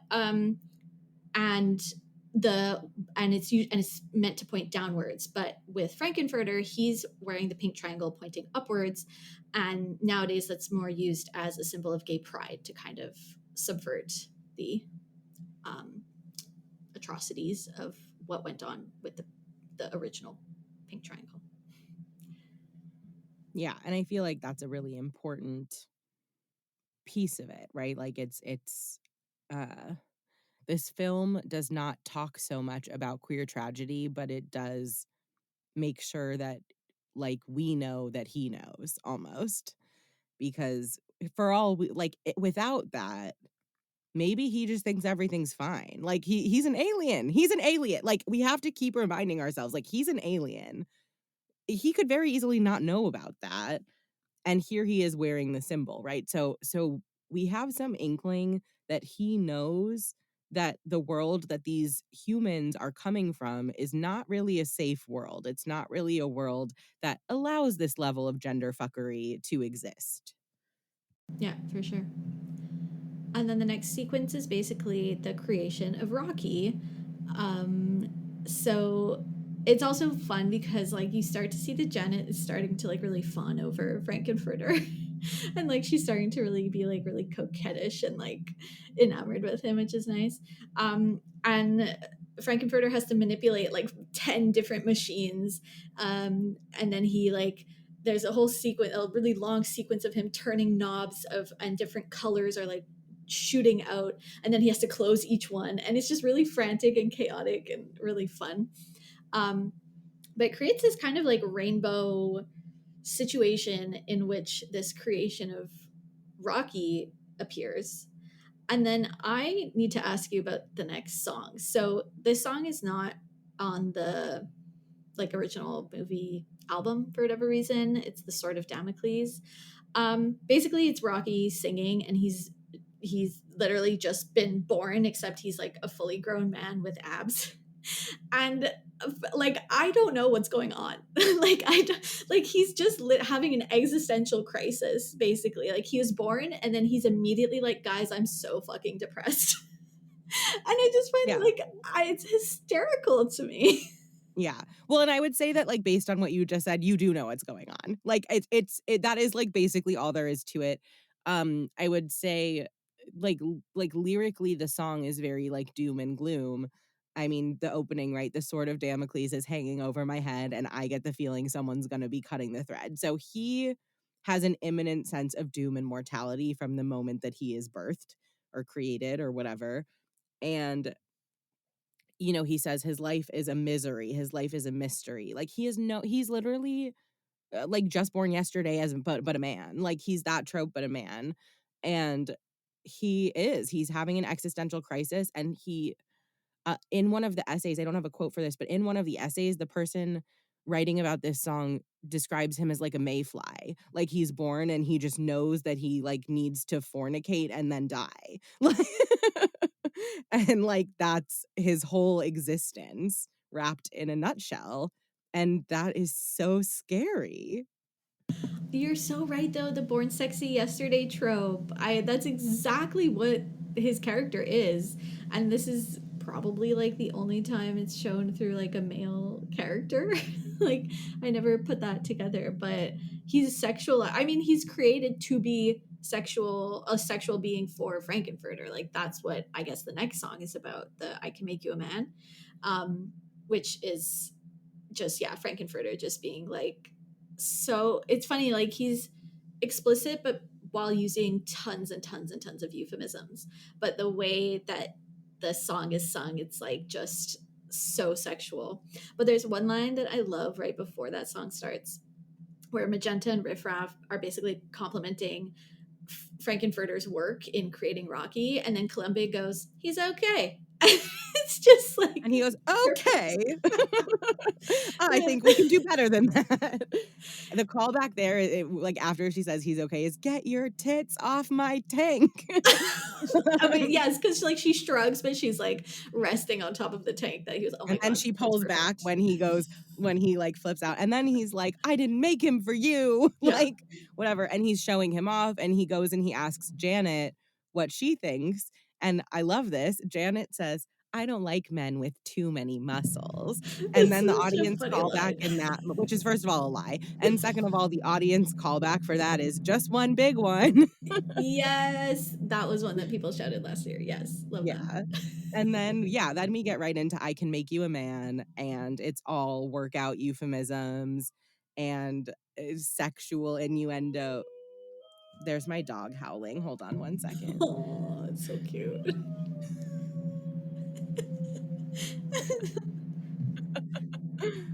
She does that at sirens. It's all sexual innuendos and euphemisms and eh, like sexy glances and working out and rippling muscles. And it's so funny because like I've talked about this with some of my friends, but there are some people who reach like a level of hotness where where they stop being attractive and just become like kind of interesting. And that's kind of how I feel about Rocky, like the rippling muscles. I'm like not attracted to him, but I'm like, how does your body do that? Like what's happening like while he's doing all these different workouts? I get Um concerned for people sometimes because I'm like, I don't know. There's a level of like going to the gym after which it's not actually healthy anymore. um, and like, this is obviously not the case in this movie, but just generally, like, if the gym is your whole life, I feel sad for you. I have to be honest. Like, that's sad. Yeah, I'm with you. And it's funny because even in the song, Frankenfurter says, like, "Such strenuous living, I just can't understand," as he's, like, encouraging Rocky to make his whole life about working out and staying sexy. And it's funny because in I Can Make You a Man, he says, "In just 7 days, I can make you a man." And we have literally no like, it is never clarified what that means or, like, what's gonna happen in 7 days because this skips ahead a little bit, but they immediately get married and, like, have sex. So, like, I don't know what the 7 days is about, and it's, like, never actually clarified. And so, like, the world may never know, but it is something I think about often.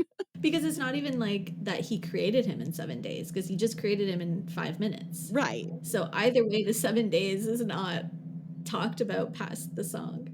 right. And so there's I Can Make You a Man, and then there's a reprise, but in between, our character Eddie bursts out of the freezer, and we get the song Hot Patootie. And this, I mean, Sweet Transvestite is my favorite song, obviously, but this is very high up there for me. I love this song.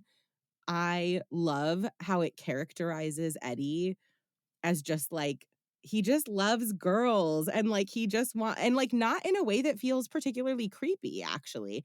Later when he's represented by his uncle in the song about Eddie, it's much darker, but Eddie's representation of himself is like I'm in the car with this girl, I'm swept away by her perfume, I'm fumbling with her belt as she's telling me she's all mine, like, it's so, like, kind of weird, it's, like, sexual, but it's sexual in this very wholesome way, but it's wrapped in this, like, hard rock and roll and leather and, like, this really, like, butch guy, like, it's such an interesting dynamic with Eddie. Also, I just love the fact that he's been frozen in this vault for God knows how long. And when he bursts out, he has his saxophone with him. Like, it's just on his person and he plays it. And I'm like, yeah, sure. I love that for you. Yeah, I guess they wanted him to have it in the afterlife or whatever. But, but so we get Hot Patootie and he's riding his motorcycle around and he's dancing with Columbia and he swoops her up like she's nothing. And I just like, oh, like it's so good. It's so good. I want to be like swooped up and just picked up like I'm nothing so badly. It's a really sweet moment. Like, Columbia clearly loves him so much. She's so excited to see him. Um, and then her dreams are dashed because Frankenfurter kills him. I mean, is it really? Is it just because he doesn't want him? Like, like, why does Frankenfurter even kill him? I think that it depends on your read. I mean, I think for one, he's just done with him and he sees people as disposable, which is like a whole theme of the movie and Frank's downfall. I think the other side is like he's jealous.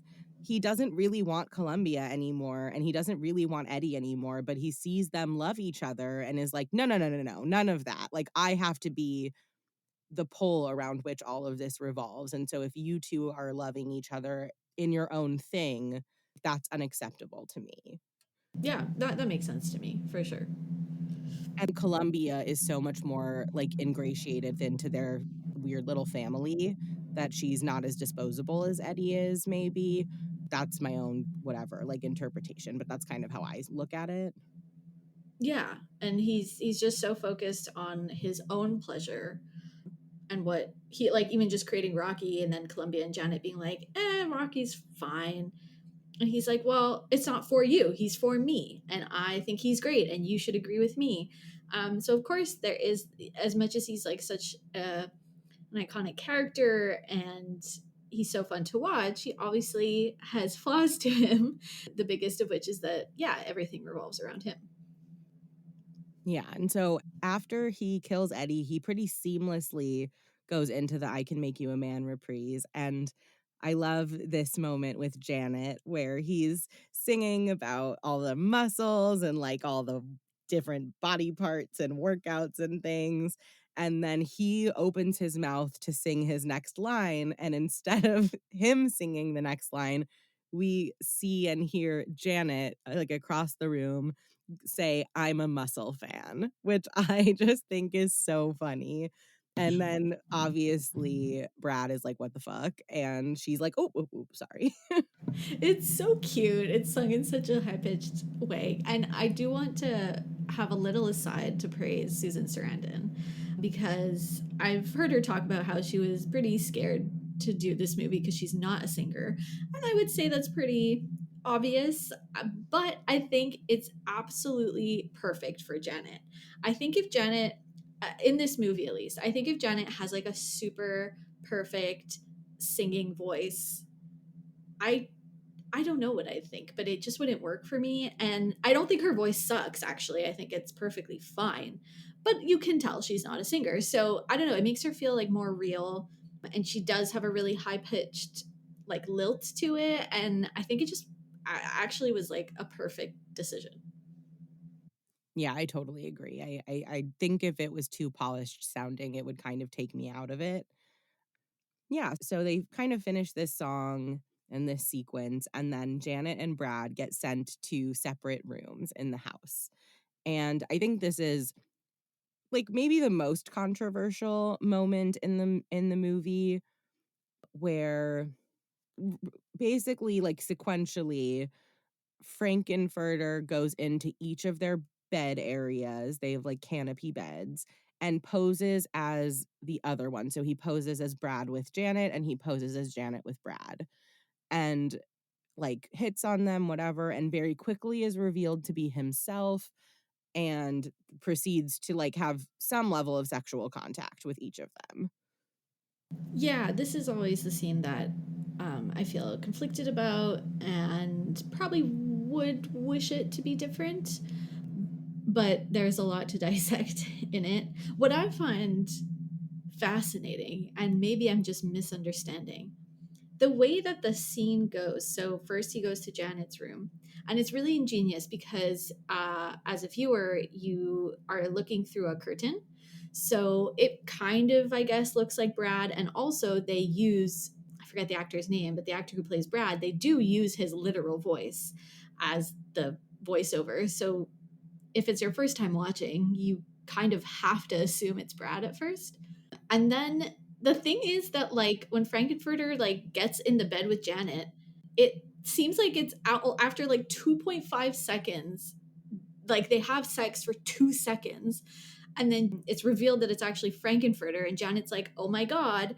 And she, so something important that she says is, "You tricked me. I wouldn't have. I've never." And she trails off. But for, so just coming back to the 2 seconds of it all, it's all, I've always just been like, wait, is this just like just because they don't want to spend time with us having to watch them have sex? Or it's like, did they actually, because like literally it's 2 seconds and then she's like, oh my god, we just had sex, I've never had sex. I'm like, wait, what? I think it's just touching. I actually don't think they have sex. I think it's just touching, Okay. and I don't think because in later when she gets to touch me, she says, "I've never like I thought there's no use getting into heavy petting." So presumably she's never been like touched below the belt. That So makes so that's how much more I interpreted that. sense. They're. I mean, and like queerness, you can argue that that is sex, but they're. I don't think that they're like P and V. Like I don't think they're like doing it. Okay, that helps in a way. I mean, maybe not. Okay. It doesn't help with the controversy, but it might help you understand what's just like literally Yeah. going on. Like, it's just like a weird, I Yeah. don't know, I just never really understood that, but that definitely makes more sense. Mhm. And she says actually, and I think this furthers the point, which is why I'm pretty sure I'm right. Like I'm pretty sure this isn't just my interpretation because she says to think I was saving myself and he says I assure you you're not spent yet. And then his head goes down. So I actually don't think that they have like whatever, like intercourse at all. I actually don't That think that makes sense. happens in the Yeah. movie. I actually don't think she does that until she does that with Rocky. So I actually don't think that even happens. That helps a ton because Yeah. all these years I've just been like, weird. Okay, it Yeah. took 2 seconds for sex. Yeah, doesn't, like, address, obviously, the consent issues here, but I think, like, just I think logistically, that makes it make more sense. I love one of the parts that I love in these sequences is that they're each like, "What have you done with Janet, Brad?" And he goes, "Nothing. Why? Do you think I should?" And, like, it's just so funny. But I again, I think with so much of this movie, I think the criticisms are totally valid. I think that to touch on, I think particularly people who read Frankenfurter as a trans woman, this is extremely like problematic and like this idea of like tricking people and all of that stuff and obviously like coercion. I think that this is all there to be looked at and talked about. I just don't think it aligns with like how I'm perceiving what's going on. And so I'm glad that this conversation is happening, like, in a broader sense, but in the essay I referenced earlier that talks the one about lies and, like, the lies contained within the movie, that writer talks about this scene in a way that feels a lot more related to how I view it. And then there's another one that I didn't quote that's a lot about, like, kink, and that writer actually says, "I've been sexually assaulted before, and, like, when I watch this scene, it doesn't feel like the times I've said no and didn't want it, it feels like the times I've said no and did." And I that's how I read it too. And again, I think if you are upset by this, you are right. Like, I think that that's okay. But back to the essay by, Magdalene Visaggio about the lies, this is the moment where basically the lies are dismantled. So it says, "Thus are Brad and Janet's lies systematically dismantled. Frank's deception boils down to a wig and a voice, and is so ineffective as to collapse almost immediately as many times as it's tried. It turns out that the truth was far more effective at tempting them than the lie ever could have been. Had it been Brad arriving in Janet's room, for example, there is no reason to believe they would have had sex. It's not clear it's something they even terribly wanted from each other." And that's kind of like how I feel. Like, I don't think that they were that interested in each other. And I think that it was maybe knowing that something was off that made them interested. And like I said, if that's not your read, I totally like I if this makes you actually not like the movie, I think that that's okay. Like, I think that this is a valid thing to be like, "You know what? I like that's not it for me." That's totally okay. For me, in just my perception of the movie overall, my perception of all these characters overall, and, like, the way that's evolved over time, I just don't think they don't want it, and I don't really think he's tricking them. I think that he I don't know what to call it. Like, because I wanna be like, I think he's kind of freeing them, but I also think it's, like, problematic to say that as well, and it's not exactly that. It's like he's showing up and, like, I don't know, yeah, I don't know. I don't really know how to explain it. I am following you. Like I agree with your read on it, and I really appreciate how you process it. I think mostly I do process it the same way. I mean, certainly from the point after which they see it's Frankenfurter, they both of them, Brad and Janet, then do continue their And sexual relations arguably with him. are more interested, like, Oh yeah. arguably with much more enthusiasm once they realize that it's Frank, which, like, fair, he's hotter than literally both of them put together. Yeah, for sure. I think what I bristle at is the tricking, not obviously not at all in terms of him being any kind of trans identity. The tricking is clearly as like, oh, I thought you were Brad, but it's really you, Frankenfurter. Um, I think it just can be upsetting to see that, like to think that someone is being intimate with you and it turns out it's someone else. That is a bit upsetting to me, but certainly I do appreciate the read on it, which is like, yeah, actually, once they can see it's Frankenfurter, they're like, okay, let's go, and that's like a huge turning point in the movie for both Brad and Janet, where they're releasing themselves from the shackles of heteronormativity. They're literally experiencing pleasure, maybe the most genuine pleasure they might have experienced up until then in their lives. And also in terms of Frankenfurter, like I feel like he probably sees himself as this grand liberator of humans, right? Of like, come into my castle, come to my party, come see what's on the slab, like come into my world and I'm gonna free you. I'm a queer person and whatever. Obviously he doesn't say that, but like the way I see it is like he's like, I'm this big grand queer fun entity and I want to take you normies away from the shackles of heteronormativity. And yeah, the exact way he goes about it is like, I do think could have been done slightly differently, but I think ultimately the result of that is like Brad and Janet are like, okay, yeah, I'm different now. Yeah, absolutely, and even later, I have some more quotes about Brad and Janet and, like, in what ways they're different and, like, what that means for them. But, yeah, so this sequence happens while Frank is off, like, away from Rocky. Riff Raff and Magenta kind of, like, attack Rocky, and he runs away, and they send the dogs after him. Janet starts to kind of freak out, and she is going to, like, the main lab room, and she sees the aftermath of Brad and Frank. Brad is, like, sitting in Frank's robe smoking a cigarette, and Frank is, like, lounging on the bed, and she feels betrayed, but she also says, "How could I have done this to you?" And then she finds Rocky in his tank, who is scared and a little bit injured, and here's one of my favorite callbacks is here too when his hand is injured and she rips a piece of her skirt off to wrap around him and like you'll be like it's Sarandon wrap and I love that. Oh, I love that.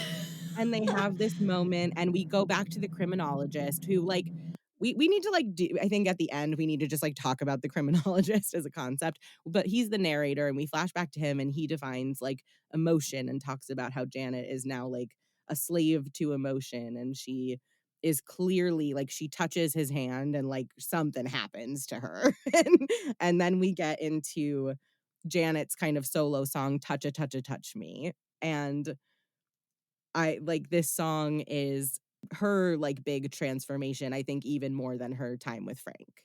Yeah, totally. I mean, going further with what you were saying earlier, which is that with Rocky, this is the first time she would have, like, I guess, penetrative sex, if you want to call it, like, have different terms like that. But so she is like, she, I think, got really like inspired by her time with Frankenfurter like 5 minutes ago, and is now a muscle fan. So she has now made her way to wanting to do something with Rocky. And it's like, again, a song where every time I listen to it and see it, I'm like, oh my God, I can't believe I knew about this song when I was like 10. Like, this is like so kind of crazy to me. But it's really explicit. Like, it's extremely explicit. Janet literally says, I want to be dirty. And she is shedding any idea of her being this like schoolgirl, innocent girl next door character anymore. And she's trying to be her real self. She's trying to be a real person, and that this is how it looks like for her. And for her it means like getting in touch with her sexuality and her desires, and clearly not being ashamed of that anymore. And what I do find kind of fun, I don't know if that's the right word, but I do kind of appreciate that the framing of this song is that Columbia and Magenta are watching Janet and Rocky through a camera. Again, like, not, don't do that in real life to anyone, but in the context of this weird crazy night everyone's having, it's just funny because like they look at Janet, and like when she's explaining, like, I've never even, what did she say, I've never even, I'd only ever oh, kissed before. right, thank you. And then he's like, "You mean she?" Yeah. I love it. Magenta is just like, oh, the most suave character. I love her so much. I know.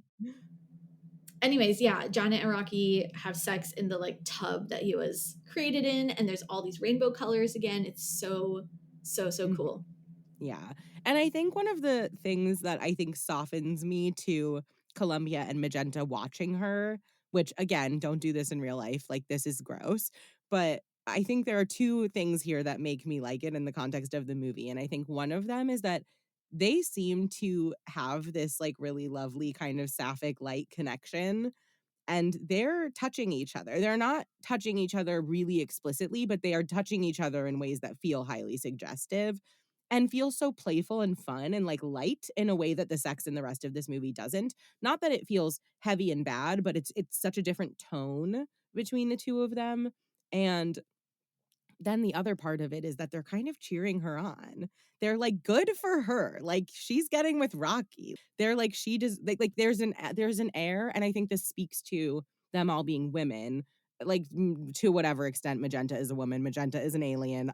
Like, I don't really know, but they're all women, and I think there's something so nice about watching these two kind of sapphic coded women watching Janet come into her sexuality and being like, "Hell yeah. I love this for her." Yeah, they're like proud of her, you know, and I love that. I think it's a really great moment, and it's a really cinematic moment as well. Yeah, and so the end of this song has this, like, wonderful orgiastic sequence of her, like, Rocky is on top of her, and all of a sudden we get glimpses of every single character on top of her repeating the line "creature of the night," and it's like and I think it speaks to, like, the way this overall experience is impacting her. She's so turned on by everyone in the house and this whole experience that she, like, doesn't even know how to handle it and is channeling it into this sexual interaction she's having with Rocky. But I just love that, like, the way that I read that is, like, she's thinking about all of them. She's, like, having sex with all of them, and she's loving it, and she's loving it every second. And I love that for her. Good for Janet. Right, like, good for yes, good for Janet. The next sequence is really funny.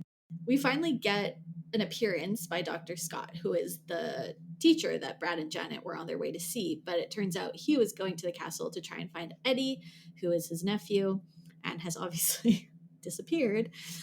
And Frankenfurter does a kind of unnecessary slash necessary thing of, he uses this like magnetic pull machine thing to like magnetically get Dr. Scott up the stairs, Is it like because he's in a wheelchair and there's no, but there's an elevator. It's weird. I think it's just, like I think it's just for our benefit of Yeah, watching it's him just get a dragged around silly the house. sequence. Yeah, I also think it's, like, they probably, like, to disorient him on Mm. some level too, because the house is accessible. I don't know if you've ever seen the meme that's like, "If Frankenfurter's castle is accessible, what's your excuse?" Ah, love that. Yes. Oh, that's so Yeah. true. Because in the lab, there's like the like There's a I guess ramp, a yeah. yeah. Oh my god, I It's love not that. really like, in real life, that wouldn't be Yeah. accessible, you would, like, fly down the ramp, like, out of control, but whatever, we're going with it, and, The 70s uh accessible. yes, yes, and in this process, everyone kind of files into the lab, and they catch Janet and Rocky in the tank, and this is the part where they're all seeing each other and calling out each other's names, so there's this sequence where Janet's like, "Brad," and then he's like, "Janet," and then they're like, "Doctor Scott, Janet, Brad, Rocky," and this is one of my favorite callbacks too. It's like, it's Janet, Doctor Scott, Janet, Brad, Rocky, and then the audience calls out Bullwinkle, and I love What's the that. significance of Like that? Rocky and Bullwinkle, Oh, like the okay. cartoon. Oh, Yeah, okay. like, I don't know, it's like I don't think it's very significant, but it cracks me up every time. It's amazing. It's Yeah. so like it's part of what makes this movie so like over the top and like a satire. Like it's just these moments where you just have to like laugh out loud. And then do they go into the dinner scene happens right after? Yeah, Magenta, like, summons them all for dinner. Yes. Basically, Dr. Scott is trying to explain, well, he sings a song, Eddie, that you had mentioned earlier about how, like, Eddie was essentially born a troublemaker, which is so sad. Like, no child is born bad, like, whatever. But he's saying, like, I got this note from him that he's in trouble and I had to come investigate all this stuff. They also basically find out that so Frankenfurter made someone cook Eddie into a meal and they're in the process of eating him and they all like realize it. I forget what Frank says and they look down and Columbia is like, "Excuse me," Yeah. and goes and like screams. Yes, Oh, he's like, "We're here to discuss Eddie," and then oh yeah. Columbia is like, "Eddie?" And then Frank, like, revs the carving tool at her and says, "It's a rather tender subject," and then, like, you see everyone realize it, and that's a funny callback moment too, because 'cause they're like, "Brad gets it, Janet gets it, Rocky gets it, Rocky doesn't care because he keeps eating." Oh yeah, Rocky's in his own world. Yeah, and this is, like, the interesting thing, right, where, like, Eddie's song about himself, has this, like, teenage boy vibe to it, and this song, yeah, frames him as a troublemaker from birth, but really talks about his behavior after his mom died, and that he got into, like, sex, drugs, and rock and roll, and he was a heroin addict, which there are a lot I didn't have time to, like, dive into this as much as I'd have liked to, but there are a lot of pieces of this movie that people interpret to be related to heroin use and addiction, and Eddie is kind of a good stand-in for that because there's the reference to him shooting up junk, and there's a lot of pieces throughout, like, the void calling and time warp, like, there's a lot of moments. I would really I mean, I think I can't imagine I won't talk about this movie again, so, like, hopefully next time I will get to that, but I think it's something worth looking into if you haven't. I don't know how much I read that in the movie, but again, I think this movie shows us what we need to see, and I do think that those perspectives are really interesting, so just, something to dip your toes in and look into. I had not thought about that at all, so I appreciate that. And I think that does have a lot of like credence to it. I think yeah, I think overall I don't think the movie is like necessarily providing a message about drugs specifically, but I can totally understand how that can be framed in certain ways, particularly yeah, with Eddie that can make sense. Yeah, and I will say, I think I feel I I have, like, this thing where, like, when I see someone in, like, a kind of unmanageable and chaotic situation, and they're kind of stranded on their own and, like, don't really have a way out or, like, a way to get control of things, I have that's, like I have, like, recurring nightmares like that where I'm, like, like, not, like, Rocky Horror, but just, like, where I'm kind of stuck in some sort of really out of control situation, and I don't really have a way out, and the people who could maybe help me out, like, aren't helping me out, and I'm just, like, stuck there. So, there's, like there's a moment in this scene, and it's like 2 seconds, where Dr. Scott is, like, taking his napkin off the table and, like, putting it on his lap, and just, like, you can see him trying so hard to cling to some sense of normality, and if I were to let myself, like, the movie could be ruined for me in that moment. Not because it's, like, a bad moment, but just because I feel so bad for him, and, like, I'm glad it's so fleeting because I would just be in, like, unbearable distress for him if everything else wasn't so, like, absurd and ridiculous, but it does make me feel so upset for a second every time because I'm like, "Oh, like, you're just in this, you didn't wanna be in this." I know. Like, I mean, for most of it, he kind of does remain fairly chill. But yeah, he's very stressed. And I can totally understand that. Like, that's a terrible situation to be in. And also, like, if Brad and Janet maybe had, if their car hadn't broken down and they had made it to Dr. Scott's, the night would have turned out differently for everyone. So there's also that. So yeah, things take a turn. Big time, and eventually, Frankenfurter throws a tantrum, essentially, and, like, pulls the tablecloth off, and not only are they having meatloaf for dinner, but Eddie Meatloaf is the coffin is, like, glass on top, and that's the table that they have been eating on. I never actually like went so far as to realize like yeah they're having meatloaf and the actor well the person playing Eddie is meatloaf literally. Yeah. Yeah. Yeah, so then this, like, sets everybody off freaking out, obviously, and we get to the next song, which I have never realized this, but is not actually on the soundtrack that I listened to, and in our notes, we called it "Wise Up, Janet Weiss." I don't really know what it's called, but that's what we'll go with, and this is Frank finally being confronted for really the first time in the movie and probably his life. Yeah, because Janet I think is trying to comfort Rocky and then Frankenfurter is like absolutely not. He's really mad at her. He chases her up the stairs back to the lab. I forget the context of this line, but I really like the line he says in the song a mental mindfuck can be nice.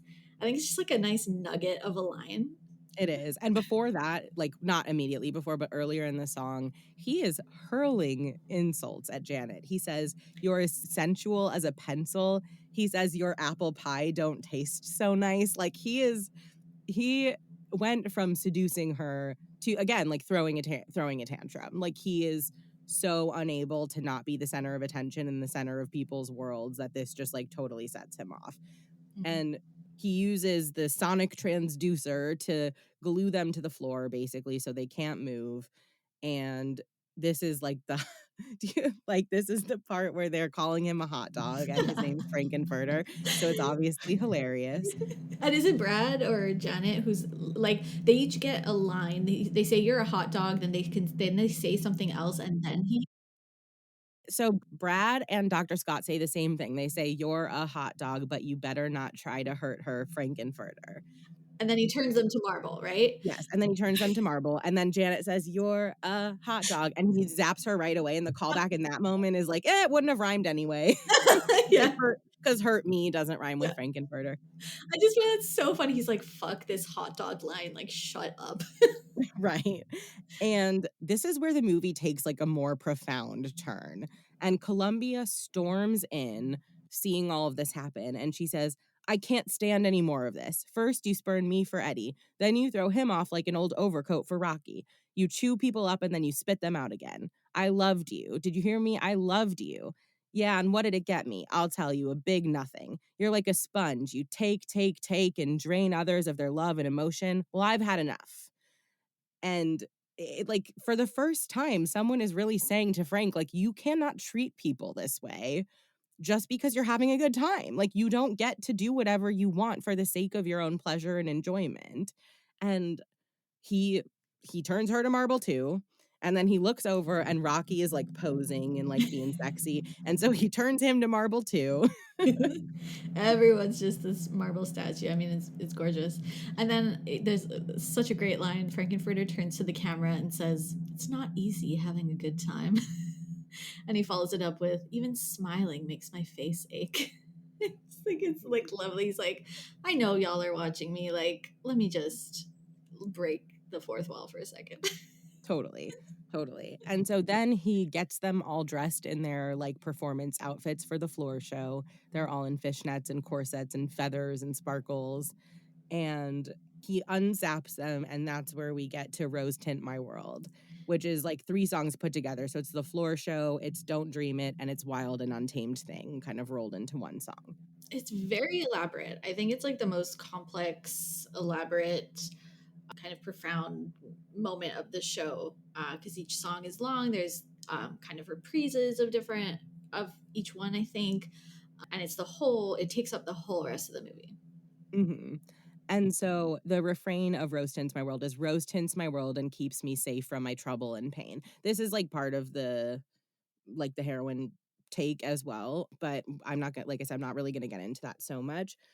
But they all have their own kind of verse here. And so we start with Columbia, who's like, it was great when it all began, and like talks about how this was so great and then turned into something bad. And then we have Rocky, who's like, I'm just 7 hours old and somebody should be told my libido hasn't been controlled. The only thing I've come to trust is an orgasmic rest of lust. So he's talking about how he was just thrown into this world and immediately became a sexual object.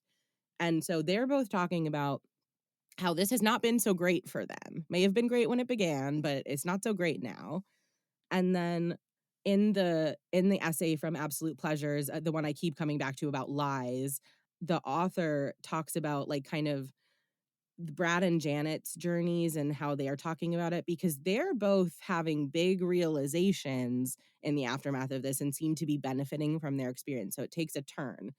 And the essay calls the floor show the centerpiece of the film's moral universe. It is there on the stage within a stage where Brad and Janet are afforded the theatrical and emotional distance to tell the truth. While Columbia and Rocky lament the ways Frank has hurt them, Brad and Janet's verses are a striking departure. Her deception has been stripped away, and she sees only a boundless future in which she has power over her own body and desires. The essay talks about how Janet's departure is much easier to digest for her. They frame her as straight. I'm not sure that that's my read on her, but just for the sake of this, like talking about, like I said, not all these essays are in agreement, but I really liked this one. How because she is just having a sexual awakening. She's not like it's shaking her ground, but it's not shaking her like core fundamental understanding of who she is. And then when they talk about Brad, they talk about it and I think you'll find the musical elements of this interesting. I was writing this and I was like, "Oh, like you're going to get a kick out of this." It says, "Rose Tint My World is primarily in the key of D major, upbeat, danceable, triumphant. But Brad steps out and the fun glam rock feel of the song evaporates into the key of F sharp minor, a lamentation that points to the future. Even in this moment, he struggles to articulate the truth and begs his absent mother to take these feelings away from him if he promises never to indulge again. But he can't deny them, cannot pretend he does not like the way he looks, the way he feels, sexy, free, not even for a moment. The man who has spent the entire film trying his best to be a man is now dressed in the sequins and fishnets like a showgirl, and he loves it. Brad isn't evoking some playful subversion of gender, but rather is caught in the earthquake of discovering that he likes looking like this. And it's so much bigger than what Janet is going through. And some I've read some takes that it depict him just as gay. I've read some takes that depict him as like potentially like trans, like and whatever it is, I don't know because we don't really get into the future, but everything that Brad understands about himself has just totally disintegrated. And he's scared. He's like enjoying it, but he's scared and he's very unsure. And so they have really different vibes to their pieces of this song. I love all of that, and I agree with the read on Brad. I love it. Like you see his leg start to rise and flex with the high heel, and it's a really quite poignant moment. And yeah, I mean, it is kind of interesting that Columbia, Rocky, and Brad are like, oh my God, I'm not having such a great time for one reason or another. And Jan is just like, oh, I feel great. Like she's just having the best time ever right now. Right. I feel released, bad Yes. times deceased. Bad times deceased. That is such a vibe of a line. Like I want to use that like more regularly. Totally, and I also love the line at the end of Janet's, which is about Frank that says, "His lust is so sincere." And I think that's really true. His love is not sincere, his care is not sincere, but what is very sincere about him is his lust and sensuality. Yeah. And I love that that was what she needed. So for her, it's kind of okay that he sucks. Like, it's kind of okay that he is using people. Not that she's okay with it, but it's not affecting her because that's not what she needed. She had Brad. Like, she had someone who was pretty devoted to her until this. She needed someone lustful to, like, introduce her to lust and sex. And so I love that. His lust is so sincere. That's a great line, which then kind of gets rhymed much later when they reprise it, which when she says, God bless Lily St. Cyr, who I didn't know who that was, finally looked into it, and who was dancer, I think, and stripper. Not sure exactly what, anyways, I'm not sure about more than that, but I just love that. Like, yeah, Janet is just truly like, God bless this night. Like, I'm having the best time ever. Totally, totally. And so their lies to themselves from the beginning of the movie fall apart. And so the essay says if there is any single moral to be taken from Rocky Horror, it's that lies are fragile and there is no amount of subjectivity or self deluding that can keep reality at bay forever. It will come crashing down around you one way or another. It doesn't matter if you're ready for it, it doesn't matter if you're comfortable. The truth will always assert itself. You either stand to meet it or you let it crush you once and for all. And Janet is standing to meet it. Janet is like, here I am in all my sexual glory, and I am ready for this. I love that. That's a beautiful quote. That's yeah, it's really meaningful. And then we get another iconic entrance. I mean, very few characters in movies get two iconic entrances, but Frankenfurter is one of them. So the backdrop to the stage opens, and it's basically this like tower, and it says an RKO radio picture. This brings us back to the first song of the film science fiction double feature. Yeah, and this is like the thing that shows up at the beginning of the movie. This is like their title slide for RKO Productions, and I don't actually know, no, RKO Pictures, and it shows up at the beginning of a lot of the movies that are referenced. And so it just takes us back, yeah, to this whole movie being kind of a love letter to RKO on some level while also subverting all of the restrictions around those movies. And it's so good. And then Sorry, can I interrupt? yeah, Can you even imagine what this movie would look like if the Hays Code was still in effect? oh my God, I Like, like can't. what would that have looked like? I don't even know. I'm sure they would have come up with something, but it's like I can't even imagine. It's like a fun thought experiment. It is, it is. I'm curious, like, how because a lot of it is, like, not so it's, like, too explicit for Hays Code, but it's not as explicit as it would maybe be if it was made today. Oh, So, yeah. yeah, it's an interesting thing to think about, but we get into the next portion of the song, and, we have Frank, like, talking about his own past a little bit, and he says, "Whatever happened to Fay Ray, that delicate satin draped frame, as it clung to her thigh, how I started to cry because I wanted to be dressed just the same." And so we see a hint that like Frank's desires were kept from him maybe at one point, and he's leaned a little too far in once he got to. And it seems like I think it raises the question of if he had been allowed to be himself earlier, would he have maybe been himself in a way that was so much less that was less reckless and less harmful to the people around him, and like the danger of keeping people from what they want. Yeah, because then the thesis of this part of the song is essentially the title of the book, right? Give yourself over to absolute pleasure. I'll let you do the whole quote, but I think it's an important, the idea there is an important one to explore, which is I think also tied to truth in a lot of ways, truth and pleasure, of letting yourself unravel, open up, be true to who you are, explore what you want, explore your desires.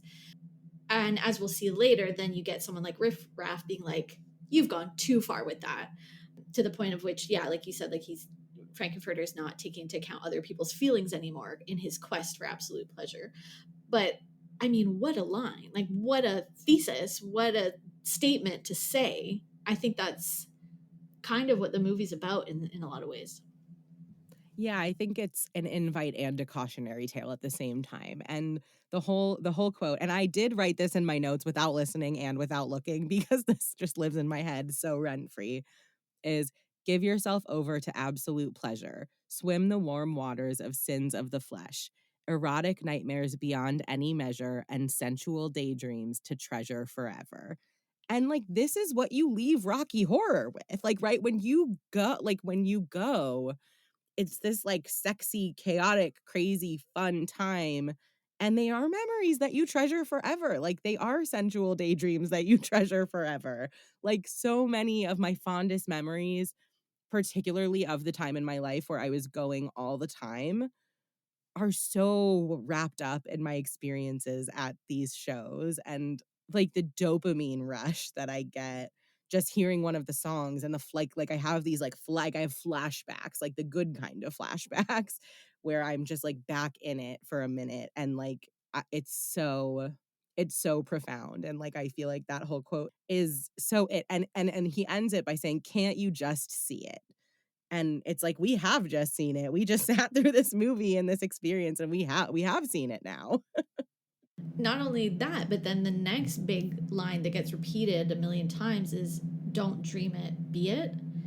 I mean, that's like another thing where it's like, don't let yourself just stay in your, I mean, this is like so relatable to me in so many ways. Like, don't stay in your head. Don't just imagine things. Go out and do those things. Go be the person you want to be. And again, the excess of it all is maybe like what the plot then goes into. But I think just as a general message, these lines, these parts of these songs are so much more profound and long lasting, like in our psyche. Like if you're watching and you're enjoying the movie, then I think these lines are going to mean a lot to you.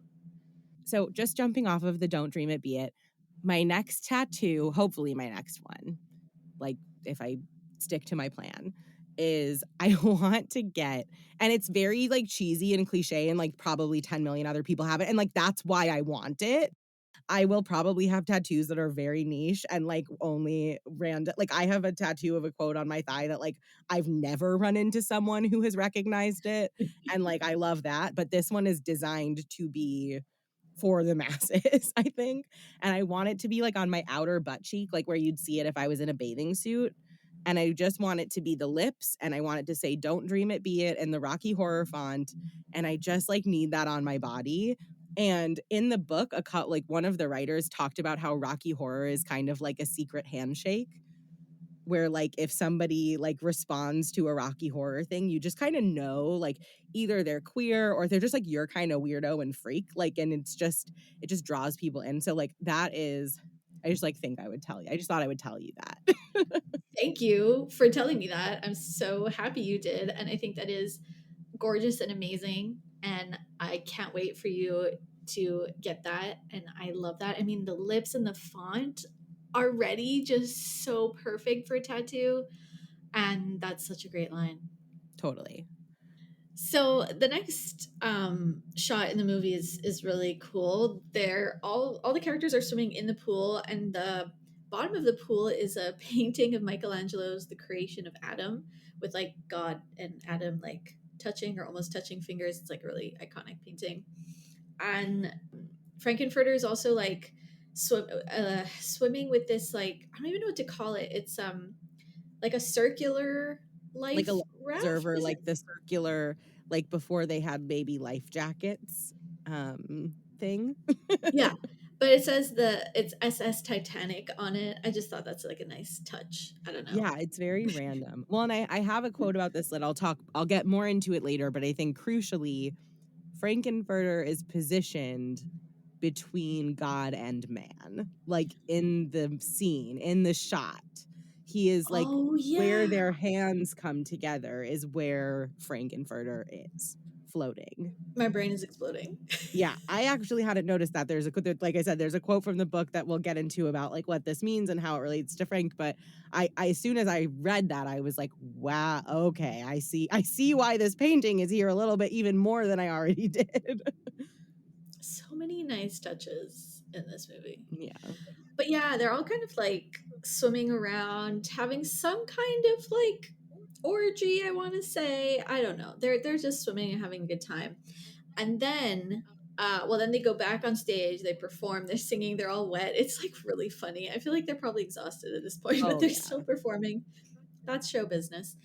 I don't know if this is totally true, but, like, I did read somewhere that, like, the pool was not heated, and they were told that the more frantic they were in the pool scene, like, the quicker they would get the shot and the quicker they could get out of the cold water. So, hilarious if That's true. fantastic. Maybe treat actors, like, a little bit better, but it is kind of funny, like, in retrospect. Honestly, anytime I'm watching something and it's the actors have to get wet by like rain or swimming, I'm just like, I hope they got paid a lot for that day. Like they should get like a bonus for any time they have to perform while wet Yeah, because I can only imagine how awful that is. for sure, especially if it's cold. Okay, and then maybe my favorite, this might be my favorite part of the movie. I don't know. I've probably already said that 5 times, but Magenta and Riff Raff then burst into this theater and they're wearing like kind of like traditional sci-fi garb and like their hair is different now. Like Magenta has like a, it's like this big poofy updo and she has this like She sweet, has, like, the Bride of Frankenstein hair. She has, like, the white yes, stripe on the side and everything that's too. what it is. Right. And then this is the, and I'm going to quote it, this is the part of this whole floor show extravaganza that gets stuck in my head after every time I watch this movie. This is the part that for days, including today, like days and days and days, I sing this exact paragraph, this exact verse that Riff Raff sings. And I don't know like why, it's just it's so, it tickles something in my brain. I won't actually sing it, but he says, he bursts in with the like laser and everything, and he says, Frankenfurter, it's all over, your mission is a failure, your lifestyle's too extreme, I'm your new commander, you now are my prisoner, we return to Transylvania, prepare the transit beam. And yes, this was my version of I wrote this all without looking at the lyrics. And it's just so, I think it's just because like also the way that he's singing it is very declamatory and like it's not very rhythmic, it's very like even in how he says everything, so it's really easy to like have it, I don't know, I feel like it's just easy to get stuck in my head. For sure, and it's such a good moment, and, you know, your lifestyle's too extreme. It makes you wonder where the line is for them, and they've never done this before, you know, like, this is just happening today. Okay, but also, and then also the fact that Magenta and Riff Raff are siblings, and we find that out after they've already, I think at some point they kiss or they like are They're very very weirdly affectionate. Yeah, it's a little it's definitely yes, something. right? And I'm like, okay, that's also maybe a little extreme. But again, as you've mentioned a few times, these people are all aliens, so Yes, you know. yes. But yeah, it does raise the question, I guess, of like, was it Rocky that like tipped the scales? Was it what went on with Brad and Janet? Like, it's just like, where did this become too extreme? Because they do clearly seem willing to indulge like a level of hedonism that is not typical for American Earthlings. So, yeah, I'm so curious. I kind of love that it doesn't answer. Like, I think it would be over explaining if it answered, but it's just an interesting thing to think about. What level of hedonism is normal and expected and okay, and where does the line get crossed? Yeah, for sure. And then the next song, though I think we had already had some bits of this song earlier on. I always forget the order of the floor show, but the next song is like maybe the most serious one out of the whole musical. Would you agree? Like I think it's the most profound and like you can actually take it seriously because this whole movie, this whole musical barely has 1 second of actual seriousness. Like it's all camp, it's all melodramatic, over the top, and it has to be that. Like it that's what Rocky Horror is, and it just wouldn't work any other way. Like it's not too, anyways. But then you get to this song where Frankenfurter's like, oh, okay, we're gonna go back home to Transylvania, and I'll let you explain the song. But I think it can be taken seriously, and it can be taken kind of outside of the context of the musical a little bit, as just this really meaningful song. I totally agree that this is the most serious song in the movie. This is my funeral song, like, this is my death plan. So if anyone was wondering if anyone was wondering, I wanna be cremated, and I want my ashes to be spread over sunset cliffs, and, I mean, who knows, I could change my mind, but I've wanted this for, like, a few years. Like, this has been, like, several years of me thinking this, and I want this to be the song that they play while they, like, throw my ashes. I really love that. That is beautiful. I love this song so much, and I think that there's, like, hints, and I think that some of this is the differences between Frankenfurter and Magenta and Riff Raff, that, like, Frankenfurter probably did not actually fit in very well on his home planet, and I think that this song makes me feel that way because, like, I want to come again and stay, smile, and that will mean I may. Like, he needs permission to, like, exist in his home, and, like, I've seen blue skies through the tears in my eyes, and I realize I'm going home. Like, it seems like he feels like he's been sent out, right? And even the second verse, everywhere it's been the same, feeling like I'm outside in the rain. Like, it's the same thing over and over, no matter where he is, it seems that he is too much. There's a version of Frankenfurter that's too much for his excesses and his hedonism, but I think he's really too much for his carelessness and his disregard for other people, aliens, whatever. And I think that's why it's the same thing about, like, where's the line for Riff Raff and Magenta, because it's like you kind of wonder, like, has he always been this way? Has he always felt like an outsider? Where did that outsiderness turn into, like, a callousness for him? Which I think is something that that does happen to people, right? The more that we are disparaged or, like, cast aside, we can grow really bitter, and we can grow to not really give a shit about how other people feel if we have felt like people don't care about how we feel. And so this song just gives us such an insight into Frankenfurter, both as potentially a victim in the past, but the type of perpetrator that Frankenfurter has become, and that it comes from this desire to feel home, to feel belonging, that has eluded him, both at his home planet and now on Earth in his castle. I love that reading on it so much. I really do think it's such a genuinely profound song. And I think the other thing I love about it is that so they're in this part of the castle that's a theater with an actual stage and pool, because why not? But it's empty apart from the main characters. But when he's starting to sing this song, I'm Going Home, he starts imagining the theater full of people, and like he's literally performing for people. And I think that's another part of Frankenfurter, is like he's a born performer. Everything is theatrical to him. Everything is heightened to him. I characters like that are so fun.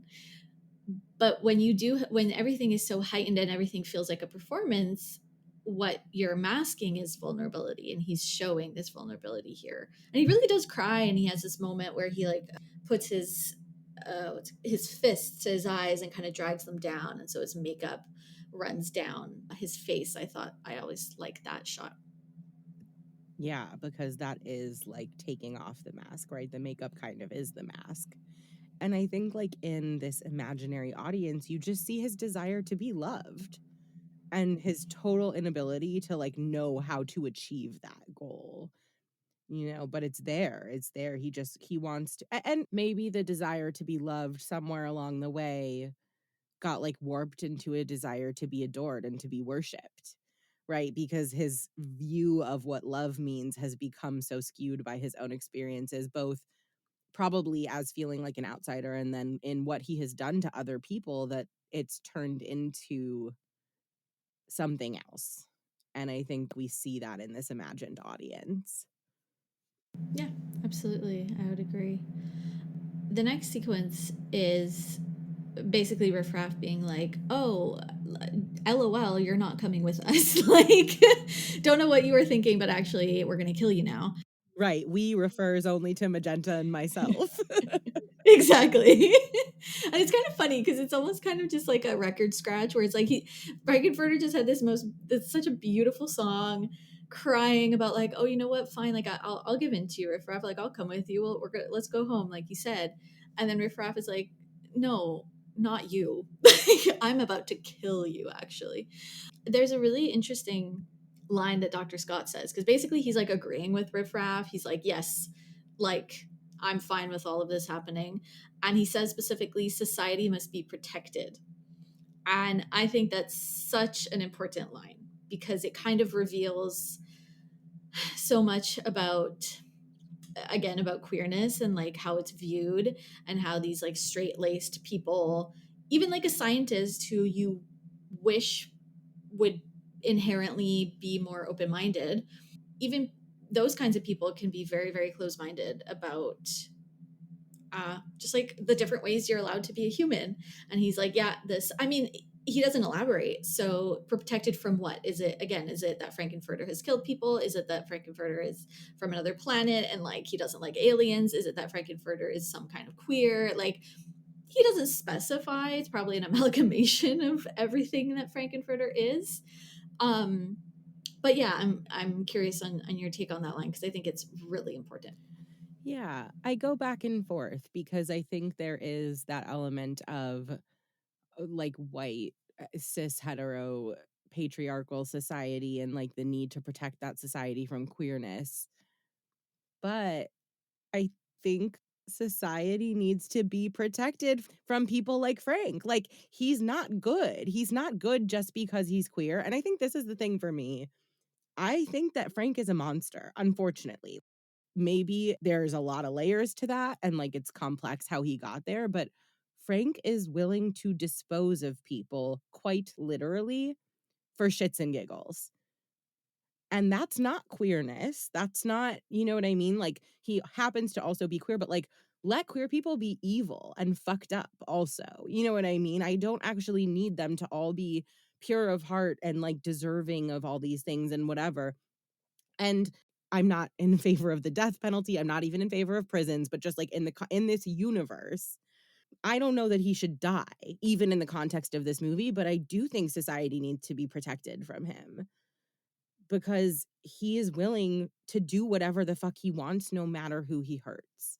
And so I don't know what Dr. Scott means, and I don't know if I agree with Dr. Scott in his own meaning because I don't know what he means. But I do think that Frank is a walking hurricane. You know what I mean? Who just like swallows everything up and throws it back out and it's all fucked up afterwards. And like, you know, it seems like Brad and Janet are the exception to that. They are not like Brad and Janet having this like enlightenment does not seem to be the rule. It seems to be the exception. Everyone else is dead or miserable and scared. And so I don't know, you know, I don't know. No, I love that. I really appreciate that. I that obviously makes like so much sense. Like he literally just yeah, killed and ate Eddie at the very least. Like that's just one person that he has harmed in that way. And he's just an anti-hero. Like he's the main character of the movie and you want to like love him and you know, if I was in the musical theater field, I don't know how this would even happen, but I just mean like I can imagine that everyone would want to play Frankenfurter. Like that's the role you want to play if you're going to be in Rocky Horror. That's the funnest role. That's the campiest role. That's like you're the main character. And yet he's not really a protagonist as such, right? He's just like he does really bad things. And I mean, it's worth pointing out also that like he's not the only one to die, because Riff Raff also kills Columbia, and then it takes a while, but he eventually kills Rocky. And actually, there's this really nice shot of Rocky being super distraught over Frankenfurter's death, and he hoists him on his back and climbs up the RKO tower backdrop. And Riff Raff is like shooting the laser beam, and I guess because Rocky is so muscled and like a Frankenstein of sorts, like he's hard to kill. And finally, he falls backwards with Frankenfurter on his back into the pool. It's a really, really cool shot. Um, so in that sense, it's not like Frankenfurter is the only one to be killed by Riff Raff at the end. Yeah, and I think that scene is, like, so nice because I think it's Rocky's conflict. Rocky doesn't isn't very articulate, right? He has his song, and that's about all we really hear from him out loud. But I think that this speaks to the complexity, right? Like, this is still his creator, and so there is still that affection there, and he does seem really distressed while this is happening, and then they both die, and they're shot by the antimatter beam, which is another favorite callback, is he's like, "But a beam of pure antimatter," and then everyone goes, "Does that mean it doesn't matter?" And then after he shoots Columbia, people are like, "Oh shit, it works."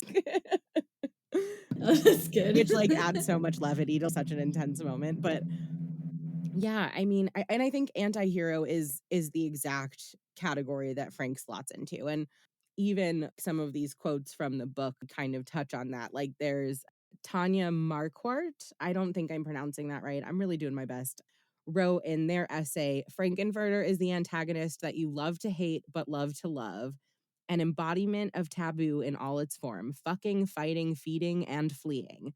He wants what he wants when he wants it. His alien ways means he sees humans as toys, things to get off on, experiment on, look down on. When his toys have emotions, and worse still, boundaries, we begin to see Frankenfurter's ultimate flaw. He can't bear rejection.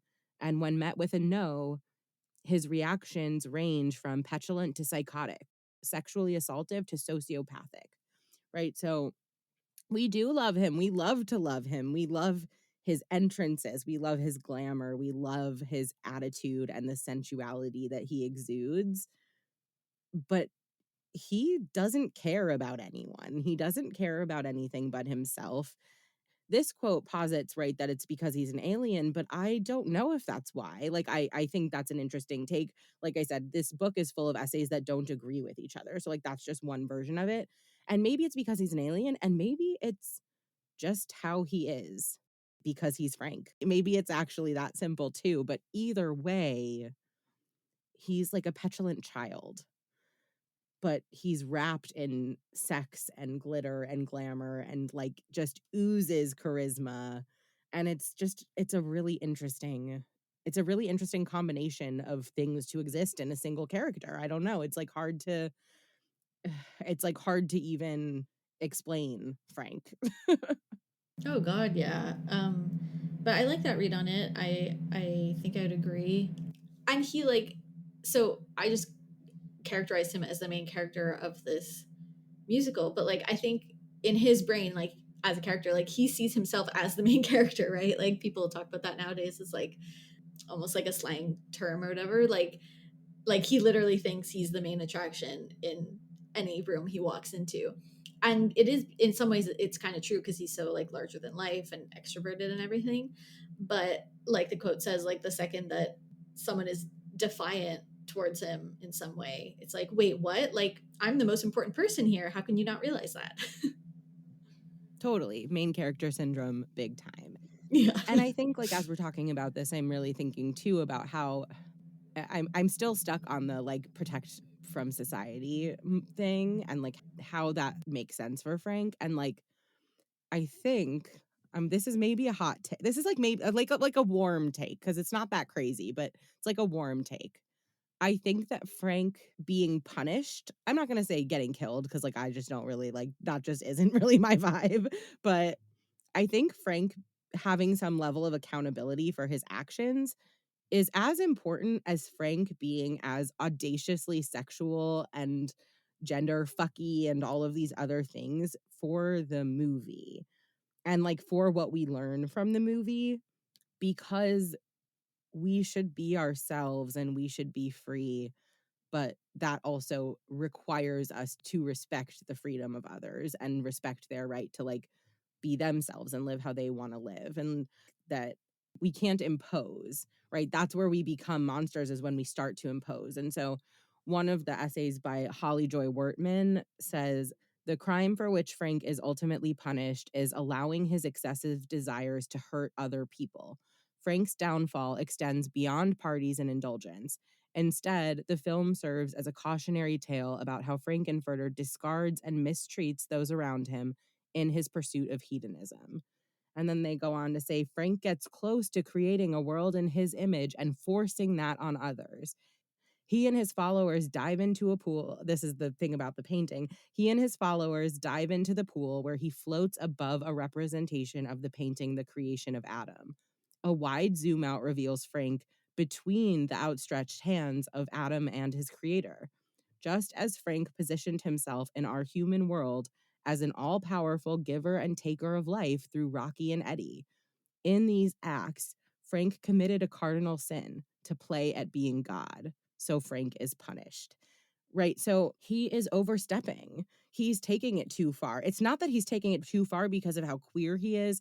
It's not taking it too far because of how sexual he is. He's taking it too far because he has such an inflated sense of power and authority that he thinks that just because he didn't want to be like everyone else, that everyone has to be like him. And that's also a problem.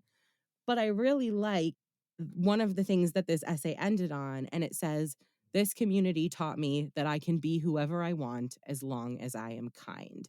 And I think that like that message only comes through if Frank is somehow held accountable, right? It's how do we take the unabashed queerness and say that's actually not what the problem was. The problem was the blatant disregard for the humanity of others. And so how do we learn the lessons we need to learn from Frankenfurter, both in how to be ourselves and how to be bold and how to like show up and make the whole room look at you if that's what you want, but also to never forget that everyone else really does matter just as much as we do. Really love that. Yeah, that's so well said. I think like for me like the culture of Rocky Horror is about queerness and all the things we've been talking about, all the themes we've been talking about and the pleasure and even excess of it all. But I think then like with Frankenfurter's death and punishment, however you want to call it, I think that's more about like the actual plot, right? And the fact that it's a take on classic science fiction movies and he's kind of a villain and you kill the villain. And like so to me it's not like you're saying, it's not about killing him because he's queer. Like I've never read it that way anyways. It's like, yeah, he's done some bad things and like in some way he has to pay, so he gets this laser beam thrown at him, whatever the fuck it is. And it's not even like, I don't know why I process it this way. Like I don't process it as something like super sad. I think it's also because it just goes by so quick. But it's just such a campy and over the top movie anyways, and the laser beams, I think you'd mentioned this earlier on, are like, you know, it's like 1970s special effects. Like I love it. And not even like the best version of those. Like it's like the worst version of those. Even the sound effects are really like silly. Yeah. But it's just kind of like, okay, well, the movie has to end in some way, shape, or form. And I think Yeah. it would have been weird to have it end with Frankenfurter being like, all right, well, I'm gonna sing my song. I'm sad, but let's all go home, and then they just go back to their planet. Like, no, that's that's not how like that's not how I envision old school science fiction movies to end. So I think it's just that too. It's like kind of just a plot thing, really. Right. Because the basic plot is just standard. It's very standard. And I don't mean that in a negative. I think like the joy of it is that it takes this very standard plot and like does so much with it. So it's so much fun. And like the thing is, like I said at the beginning, like the context of this is the community and like the world built around Rocky Horror and not just the movie itself anymore. Like I wasn't there. So like I can't divorce my knowledge and experiences of the community from just the movie strictly in its own thing. Like even the consent stuff, I think like part of why I have trouble being bothered by it, I think is one, the read that I gave earlier, but I think two is because I have never seen such a consent positive space as Rocky Horror. Like, you get there and they lay out all the rules about touching, and they say, like, the audience members might touch you, but if you don't want them to, mostly they, they, if you don't want them to, they won't. You cannot touch them unless they invite you to. Like, it's all very strict. And even the sacrifices thing, like, ultimately, I've never seen someone, like, get dragged up as a virgin. I do think people should do it. Like, I think if you're gonna go, even if you're, like, nervous, uncomfortable, if you're a certain level of uncomfortable, obviously don't do it. But I think if you're, like, uncomfortable just in, like, the kind of normal way, I think it's worth doing. It's very fun. It'll be a fond memory for, like, the rest of your life. But I've never seen someone get, like, dragged up there. You know what I mean? Like, I've never seen someone really get pushed beyond, like, a little nudge of, like, "Hey, it's a little anxiety provoking to be on stage, but, like, get up there, it'll be fun." And it's all very encouraging and safe, and, like, I think that this is a really vulnerable space for young queer people, and I do think that that can be kind of fraught. Like, that's your exposure to, like, queer elders, and, like, some of whom are lovely and will, like, invite you and teach you and do all of these things that make your life better, and, like, some of whom are not gonna be great because we're just people also, and so it's very fraught, but I my experiences with it, which again are just mine, have all felt so safe that, like, I can't imagine reading too heavily into the consent stuff in a space where I feel like no one would ever expect me to do something I was not comfortable with. Thank you for sharing that. I think that's so powerful. And it's not to like, I don't think either of us thinks that queer spaces are inherently perfect and angelic. And like, again, like you just said, we're all just people too. Like, it's not to put being queer or queer people on a pedestal at all. But I do think like if we're talking specifically about Rocky Horror, there is some kind of magic to it where I think it comes back to your point early on in our discussion of like when you see those red lips at the opening of the movie, if you if it grabs you and you're into that, you're then going to be into the whole movie. And if you're into the whole movie, like it makes you a cool person. Like, you know what I mean? Like I like agree. it I totally agree. like it necessitates like it doesn't. You don't have to be queer, obviously, to connect with this movie. But at the same time, I don't think it speaks to. I don't think it's for hetero people. I do not think this movie is for the like cis het. Unless they're super weird. Sure, yeah. In the book, I'm gonna not say the quote totally accurately, but in the book, a couple of the essays mention the bell hooks definition of queer. That's like queerness not as about who you're sleeping with, but as about being at odds with the world around you. That's not. It's like along those lines, and that's who Rocky Horror is for. Like, it's like you may be queer in the literal sense and you may not be, but, like, there's something about the way you exist in the world. I think, like, a lot of neurodivergent people probably even would fit into here, right? But, like, there's something about the way you move through the world that has been deemed unacceptable, and, like, here is a space where you could just do that and, like, it's fine.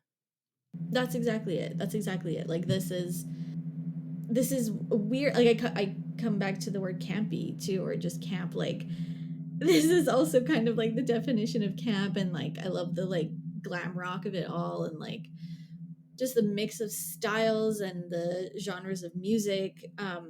It's just such a Frankenstein's monster of a musical, and that's like by and for weird people. And I I am someone that like I this is not to go on too long of a tangent, but like I've always been viscerally aware that a lot of people when they interact with me probably think I'm weird in some way. Um and I'm just like very hyper aware of that. And so then when I turn to media like this, specifically film and television, a movie like Rocky Horror is just like, yeah, like this is for me. Like this is I don't have to even identify with any specific one character in this movie. It's just like this type of artistic moment is inclusive of me. And that just feels really good. And that's really special. And so it can be hard to take things at face value when you watch something like this because is that's almost like not the point. Like it's not to say that we can't critique things in it, and I love how what you said throughout our discussion of like if you feel this way about this scene, you're right. Like it's anyone can feel anything they want about this movie, but I think it's before we started recording, I think I had said something along the lines of like this is mostly like a vibes based movie. Like I can't really like there's yes there's a plot, but like is there? And also like sure things happen, but do they? Like it's vibes, it's an atmosphere, it's a thing. Like it's bigger than itself. And so I don't. It's hard to fit certain scenes or what happens in the movie into like neat boxes. Even though I came into our discussion maybe doing that in my own brain, and I'm happy that I will leave it not doing that anymore. Yeah, that makes sense. There is there's a desire to put things into boxes, right? There's like a human desire. But I think half of queerness is like rejecting the boxes, right? So we might as well reject them for the movie too. But okay, I have a question based on the way our notes were formatted. Did you watch a version that has superheroes at the end? I can't remember. I do. Is it like just the final song or the final part of the film? I think so. It's the final song, but it's a song. It's not just the criminologist outro. Yeah, so then probably not, but I feel like I must have heard it. Like it's on the soundtrack. Okay, wait, I feel like can I ask you to watch it now and tell me what you Oh think? yeah. Okay. Unless I just never stick around long enough to get to get to it, which would be I bad. think that it's like an American version and a UK version or something. There is like a version that has it and a version that doesn't. So it's Okay. very like within Oh, possibility that you have seen one that does not have it. this is so funny. I'm pretty sure I have seen this, but not in the version that's on Disney Plus. Okay. So I must have like I know the song. That's a funny thing. So I don't know. Sorry, I know I'm talking while it's playing, but like I absolutely know this song. So I wonder if they've just like oh that's okay. Sorry, I know I'm like No, it's the okay. stream It's of okay. I just consciousness. wanted to make sure you I had think seen it. yeah. Because okay, I feel like this is like almost like a Mandela effect or something. I don't know. Something weird has happened where maybe like the version I used to watch did contain this, but then in the last few years, whatever I've been watching does Yeah, not. I will say that when I searched on Google superheroes Rocky Horror, one of the first thing that comes up is Reddit r/Rocky Horror. Why was superheroes cut on Disney Plus? So, Okay, so that is the perfect. version without it. So we can confirm that the streaming version on Disney Plus does not have it. That's also probably why I felt like I think I put in my notes or I said earlier, I was like, the movie just kind of ends. But I knew in my head, I was like, why? It feels like it doesn't. And it's because, yeah, okay, see, I'm seeing Dr. Scott. Of course, I've totally seen this. Oh my God, Disney. What a fuck, Jesus. Yeah, I don't know. Yeah, like I That's don't so know. That's annoying. so weird to me. But I just wanted to make sure that you had seen it, and if not, I wanted to like make sure you see it now. So Yeah, it's almost done. Yeah, and then it's like spinning, yeah, and then the globe, of yeah, course. and then the criminologist. Wow. Oh my God, I'm so happy you brought this up because it was like a locked away memory. Yeah. Okay, that's so much better of an ending than them just it's just like a shot of them on the floor for 1 second and then the movie's done. Yeah. That's weird. Okay. Yeah. So in superheroes, yeah, it's like Brad and Janet still in their like showgirly outfits, crawling around and singing. And Dr. Scott is like on the ground and his wheelchair is broken. And then it like spins out to the criminologist who does the little outro. So what do you think is next for them? What do you think like okay, I mean, to be fair, there's a sequel. I take it as its own separate thing. It's kind of fun. I actually don't dislike it, but I don't really take it as like Rocky Horror canon. I kind of just like take it as its own thing. It's called What is it's that? called Shock Treatment. I don't even want to get into the plot. I should rewatch it soon. I don't really want to get all the way into the plot, but it is about Brad and Janet. It's not the same actors, and it's fun. I actually like I found it fun. I've only seen it once. I found it very fun. Like I said, I don't really take it as Rocky Horror canon, but it does exist. So if I'm asking you what I think comes next, I feel like I should at least acknowledge that like someone did make a what comes next. But what do you think comes next? First of all, I think they each sleep for like 12 hours straight. Yes, Like I think that that probably is true. I think really it's that they probably for a while they won't be able to look at each other in the eye, like in the sense that they'll just be like, did that really happen to us, and what does it mean for us? I would imagine they don't get married. I don't know. It can be one of those experiences where you then, well, especially because now the characters, the people they've met, are no longer on this planet anyway. So they go back to their lives because they have to. It could be either way. It could be that that brings Brad and Janet closer together and they're like, well, now we're just really developed people, but let's still be together and we're just going to have this really cool new life as our new selves. But I'd probably lean more towards them being like, all right, that was kind of crazy. See ya. Like, and just being Yeah. like, go on in their separate ways, you know? Yeah. I think for a long time, I felt like they would still end up together, not even so much in this, like, nice way that you presented it as an option, but more in the sense of, like, there's no one else on this earth who has, like, witnessed this, and so I need to keep this person around just, like, for my sanity almost. And I know some people, yeah, think that it's like their lives are going to be shaken up and like maybe reshaped for the better after they leave. One of the essays takes a very bleak vision of the ending, and I hate to say that I do think it resonates with me and I do think it seems accurate. Again, there's no right read on this, but it was just like I read this and was like, "Oh, I that feels true in my heart." Grace Lavery wrote, "This is not a coming out story for good and for ill. At the end, Brad and Janet are left to rebuild somehow the reductively ludicrous heterosexual life they had set out upon before the transvestite and his cohort got their mitts all over the lovers." That is that, like, do they just go back and like try to pretend that this didn't happen and like shut themselves back away into this normal life that they had set out upon? But I keep coming back to that essay about the lies, and how that was all a lie, and, like, do they go back to the lie? And I don't know. I don't I keep going back and forth, but it's just, like, an interesting definitely an interesting thing to think about. Oh, absolutely. I love that as you framing it as do they go back to the lie? Because that's what it is. And like, oh, God, I feel like I'm like on my soapbox a lot right now. But I do think that heteronormativity specifically, not heterosexuality, but like heteronormativity as a thing, to me, it just like looks one way. You're supposed to be one type of person in that framework. And no human being is just one thing, or no human being feels right in their body when they're trying to fit into a box, right? The levels of distress that people experience can vary, but we know we're born with that sense of like knowing whether the conformity we're experiencing feels right or not. Anyways, Yeah.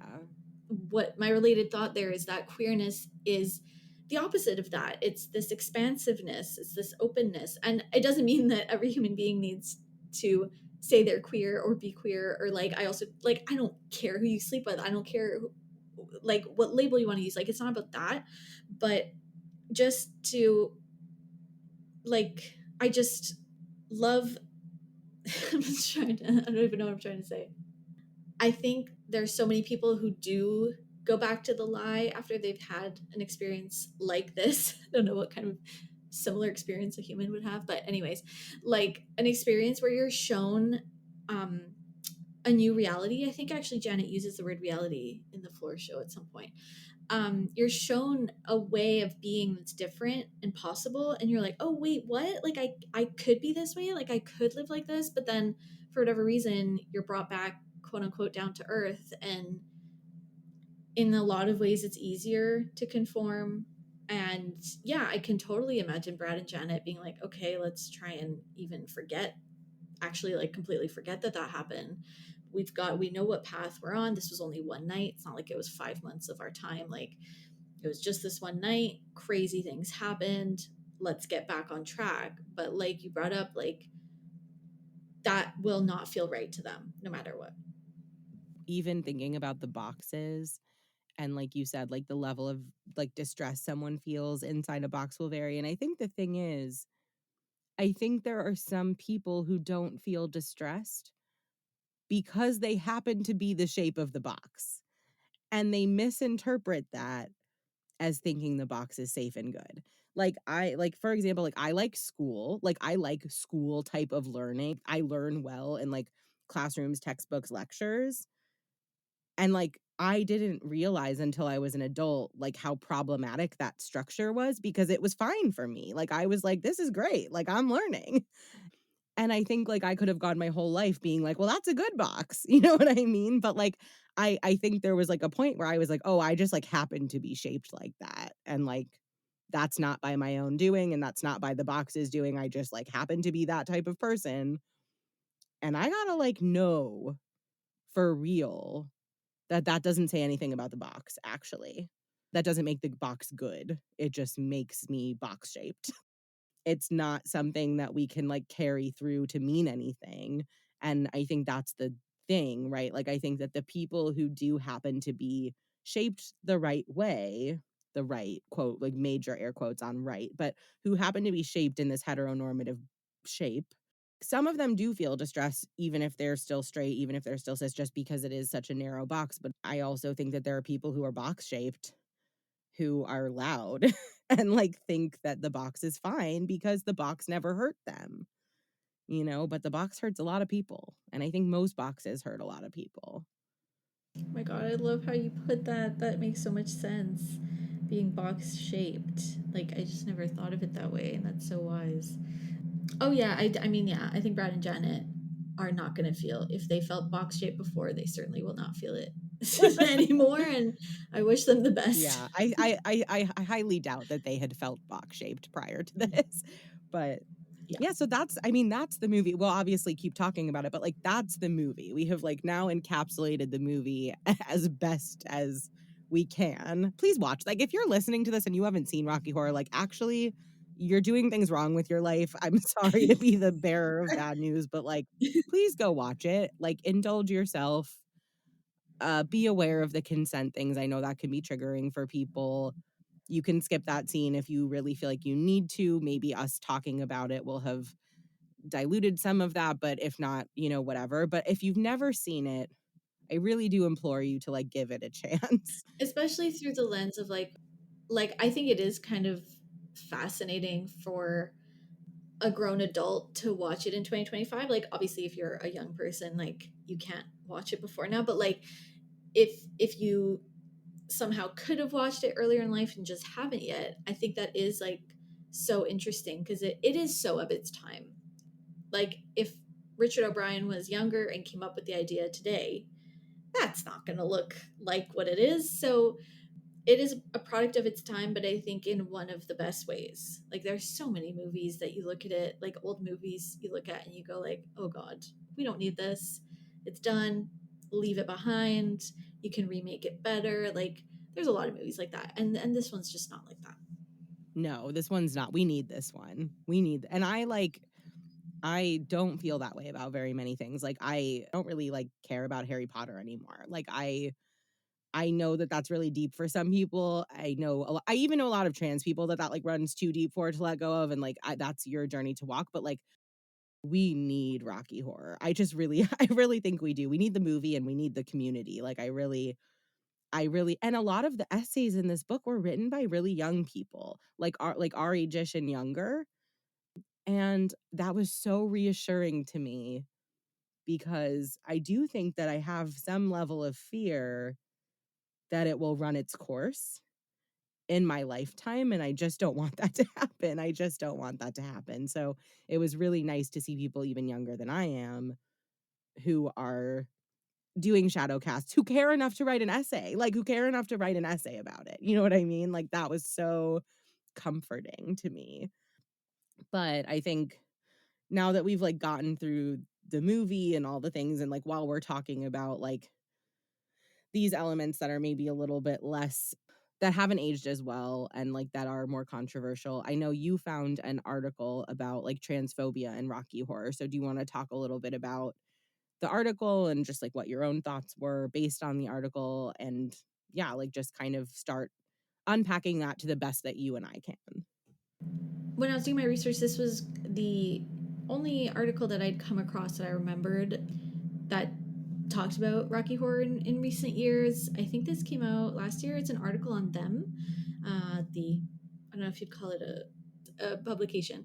The title is "Yes, Rocky Horror is transphobic. Why do we still like it so much?" And it includes a discussion between Fran Tirado and Samantha Allen. And I just think it's really interesting. There are some like differing views, or there's a lot of holding space. Yes, Wicked is coming up soon, so sorry I had to say that at some point. But they really do like hold space for the nuances of this movie. I don't think anyone could realistically disagree that this movie is nuanced. Like it is really complex in a lot of ways. One quote I do really like is the following. Its unambiguous critique of heteronormativity was weird even for the 70s, and likely part of the reason its initial reviews were so unfavorable. Audiences weren't prepared to see themselves humiliated, to be prodded at and shoved into an uncomfortable world of freakdom. I actually really like that word freakdom. I think that that is a really fun word uh, to use. And then in terms of the Frankenfurter of it all, so we get another quote. Furter is a self-identified sweet transvestite and sings a whole song about it. But beyond the character's gender nonconformity, the movie is also incredibly anarchist and quite bisexual too. Frankenfurter employs, yes, problematic sexual usurpation. Sorry, I don't know how to pronounce that word. Um, there's an inexplicable meatloaf cameo, and the power of song ultimately helps Brad and Janet shed their normcore sensibilities before the mansion launches off the earth like a rocket back into space.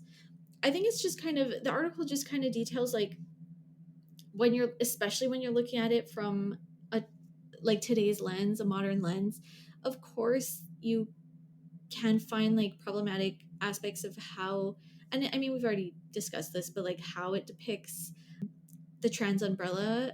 But I think what I like about it, I mean, there's so many words here, there's so many terms that I appreciate. The gender nonconformity, the anarchism. I think that's a huge part of this. Like, oh, I think it's like such a rich undercurrent of this movie is just like fuck mainstream culture, like fuck traditional American values, like fuck that shit. Like we don't need it. It holds people back. It ruins the planet. Like everyone's depressed. Like so I love the use of the word anarchism. Anyways, I think the article is worth reading because it's a really nice discussion. And then the one of the final lines, or maybe the final line of the article, says, "I would issue a plea to anyone looking to problematize Rocky Horror or any cultural object. Really, dissect it, don't discard it." And sometimes I'm a bit like I need to take that advice. Sometimes there are things I watch where I'm just like, this is so problematic. I cannot stand behind this. Why would anyone watch this?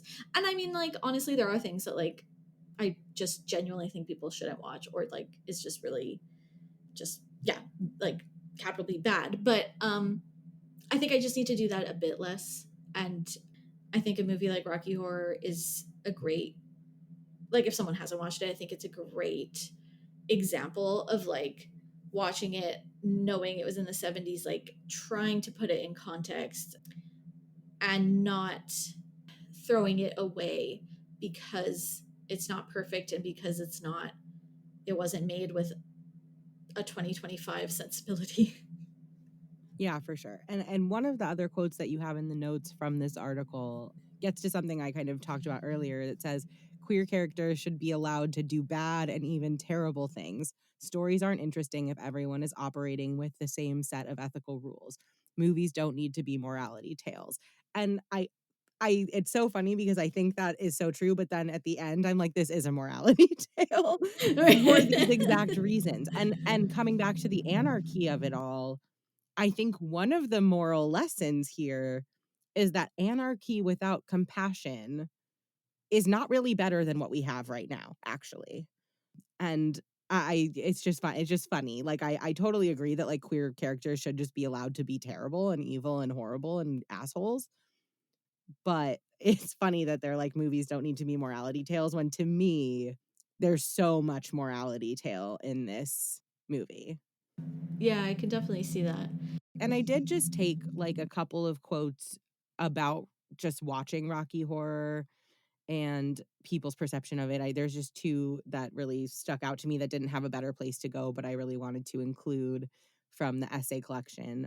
One is Margot Atwell saying, "Watching Rocky Horror for the first time felt like being Dorothy landing in Oz, stepping out of a home rendered in black and white into a technicolor wonderland. Rocky Horror wasn't gay, it was queer. It was weird and horrifying and violent and sexy and fun, full of campy winks and nods, and the total opposite of everything that heterosexual, cisgender, monogamous, patriarchal society demanded and enforced." I'm sitting here like clapping. Like I'm like, yes, that's exactly fucking it. Like that's it. Like to me, I love that they say like Rocky Horror wasn't gay, it was queer. Like to me, that's a pretty huge distinction. And there's so much intersection. Obviously, it's just the more I think about queerness, the more expansive it becomes to me. Almost as like a way of life, or it's so much bigger. Like not to get too sidetracked, but like it's been years now that I'm like really over the phrase like love is love, or like let people love who they want. I'm like, I like, yes, but also we can't stop there. It's not just that. It's not like it's not about saying like, oh my God, okay, I'm gay. And now I'm going to do everything that heteronormative culture tells me I should do. I'm just going to do it as a gay person. Like that to me is not queerness. It's so different to that. Anyways, I'm trying not to devolve into like, uh, do you know what I mean? No, I totally know what you mean, and I'm here for the sidetrack even, honestly, and I mean, I think a lot about the idea of, like, queer as a verb, like, queering your own life, and I think that's kind of, like, what you're getting at. It's not love who you love, it's, like, let people be who and how they are, and that might look like a lot of things, and I think it's an example of how, like, the more we make things welcoming for trans people, for example, like, the better off we really all are, and, like, it just ripples out from whatever group needs the acceptance into acceptance for everybody more than there is, and I think that this has a lot of that in it. I mean, this queers the movie experience, right? Like, it's like the movie-going experience has been queered by Rocky Horror in a way that feels really profound. One of the other quotes from the book that I really liked about the movie and the experience of seeing the movie is, by Birch Rosen, and it says, "It was sexy, resplendently alive, and old enough to connect me to a queer legacy while still feeling utterly novel in its weirdness." And I think that's why it's so timeless, and I think that's why it's, like, that's why all of these things we're saying. That's why we're saying them, because it does all of these things that seem so at odds with each other almost. Like, how can it connect me to, like, queer legacy, but also give me thoughts about the queer future? And, like, how does it relate to where we are today and where we might, like, it's just so, and it still surprises me. I mean, not I've seen it 10 million times, but it's, like, still surprising to people when they see it the first time, even though it's so ubiquitous, even though queerness is more in the culture now, like, it still has surprises in store for you through all of it, and it's just so good, it's just so fun. It really is. And then one of the other things we've already touched on a little bit, but I think it's still worth diving deeper into, is the creator Richard O'Brien and his views, and also like how his views have changed over the years, but kind of like not really. But what I find fascinating, so in 2009, this is according to Wikipedia, but it was sourced. But anyways, he described himself as trans. Specifically, he said in between male and female. He just didn't specify the term non-binary. So I found that like super interesting. Then, as you had mentioned earlier, by 2017, he starts saying things like trans women are not real women. But he's like, it's so frustrating. And then in 2020, he stated, just, I don't even know if I want to quote this. It's kind of just fucked up things, telling people like telling trans people that they can't become quote unquote a natural woman. Like it's really really upsetting to me. It's very frustrating, and it always sucks when the creator of a piece of media that is so beloved um, has views that are so disparaging or harmful. And I don't know why he can't take the beauty of like recognizing that perhaps he identifies with the non-binary label. Like, why does that mean that you have to close your doors and like close ranks and tell trans women specifically that they're not real? But like, what, like, who, like, it's just so frustratingly the same rhetoric as J.K. Rowling, and like, it just like makes me super sad. But you had some really interesting thoughts or quotes on this. Yeah, I want to preface all of this with saying that like everything that he has said has been blatantly transphobic. So this is not to say that he is not transphobic. This is not a defense. This is just what I think about like this is what I think about him being transphobic. I think is like what I'm getting at. It's so much internalized transphobia and so much self-loathing, and you see it in some of his other statements that he's made about like more inward focused ones. He's quoted as saying, "Being transgender is a kind of curse. All my life, I've been fighting never belonging, never being male or female, and it got to the stage where I couldn't deal with it any longer. To feel you don't belong, to feel insane, to feel perverted and disgusting, you go fucking nuts." And you do go fucking nuts, and he did go fucking nuts, kind of. And like that's I think where a lot of this comes from. And then he's quoted as saying that he had grown up believing there was something wrong with me and that I was somehow damaged and dirty. And I just think that these things have been so ingrained, and he's gotten far enough in his own journey to be like, this is who I am and this is how I show up in the world. And I think that somewhere in there is the knowledge that this is all bullshit anyway, and like none of this is real. And I think a part of him, like, and again, I'm not trying to defend him. What he has said is really unacceptable.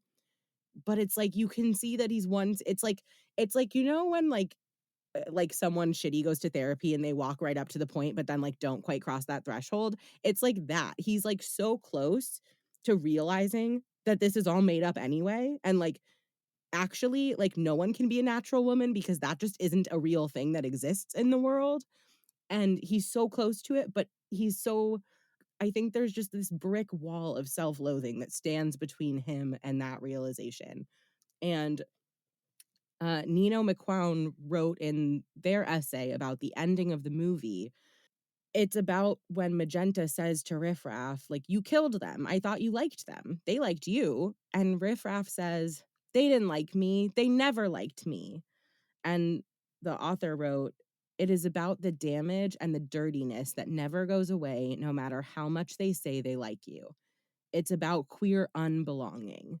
It is about being a monster among monsters and not even being wanted there." And I think that it's really crucial that he gave this line to himself. Like he gave himself this role of literally being told you're all right by me by Dr. Scott, and he can't internalize it. He can't be accepted. And I think particularly for trans people who are often excluded by the queer community and who are often thrown under the bus, it's like this phrase about it's about being a monster among monsters and not being wanted even there. Like it's like even in these queer spaces, something about him feels so at odds with everybody around him, and he is not able to reconcile that. And because he can't reconcile it for himself, he's like lobbing that in everyone else's face. And so again, I say all this to not say that he's not transphobic. He is blatantly transphobic in many of his quotes. And I feel really strongly that I can see what's going on there. And we have all these little nuggets that create this picture of him as someone who can't accept it because then he would have to accept himself. And something is disrupting that process internally so much. And like if he said it was okay for other people, he would have to actually admit that it's okay for him. And he can't. And so he can't. And like I feel frustrated by his inability to like take in some of the messaging of his own art but I also feel really bad for him. And that doesn't outweigh my frustration with him and my disappointment in the things that he says, but I just feel horrible for him because he has given us so much before he started saying these things, and I wish that he had gotten more out of it. And I wish that he had taken in some of what he has given to other people, because he's given a lot of people a way into their own identity and their own queerness and their own sense of belonging and community. And it seems like that's always eluded him. And I feel horrible. Like, I feel so sad for him. And I just feel like none of what he's saying is okay. And also, like, it all makes a lot of sense put into the context of who he is and what we know about him and what we know about his stories that he tells about who he is and how he understands himself. And so, like I said, I'm not trying to defend. I don't like, if you think that he's transphobic, you're right. He literally is. I do think I wish people had the tiniest bit more empathy, because he is stuck, apparently, in the cycle that Frank was stuck in, of feeling like an outsider and then lashing out and then being more cast aside and then lashing out more, and like it just goes on and on and on and on. And I don't think he's ever going to be able to say like enough is enough on that front. And yeah, I just hope that people have empathy for him. I don't think that they owe him anything, really, but I think I would challenge people to try to feel empathy towards someone who clearly has some level of understanding about all of this, but has never been able to emotionally digest it, because that's a really sad place to be. That's a really beautiful read on it. I think that all makes so much sense. And I think what it comes down to really is, you might have already even said the phrase, but internalized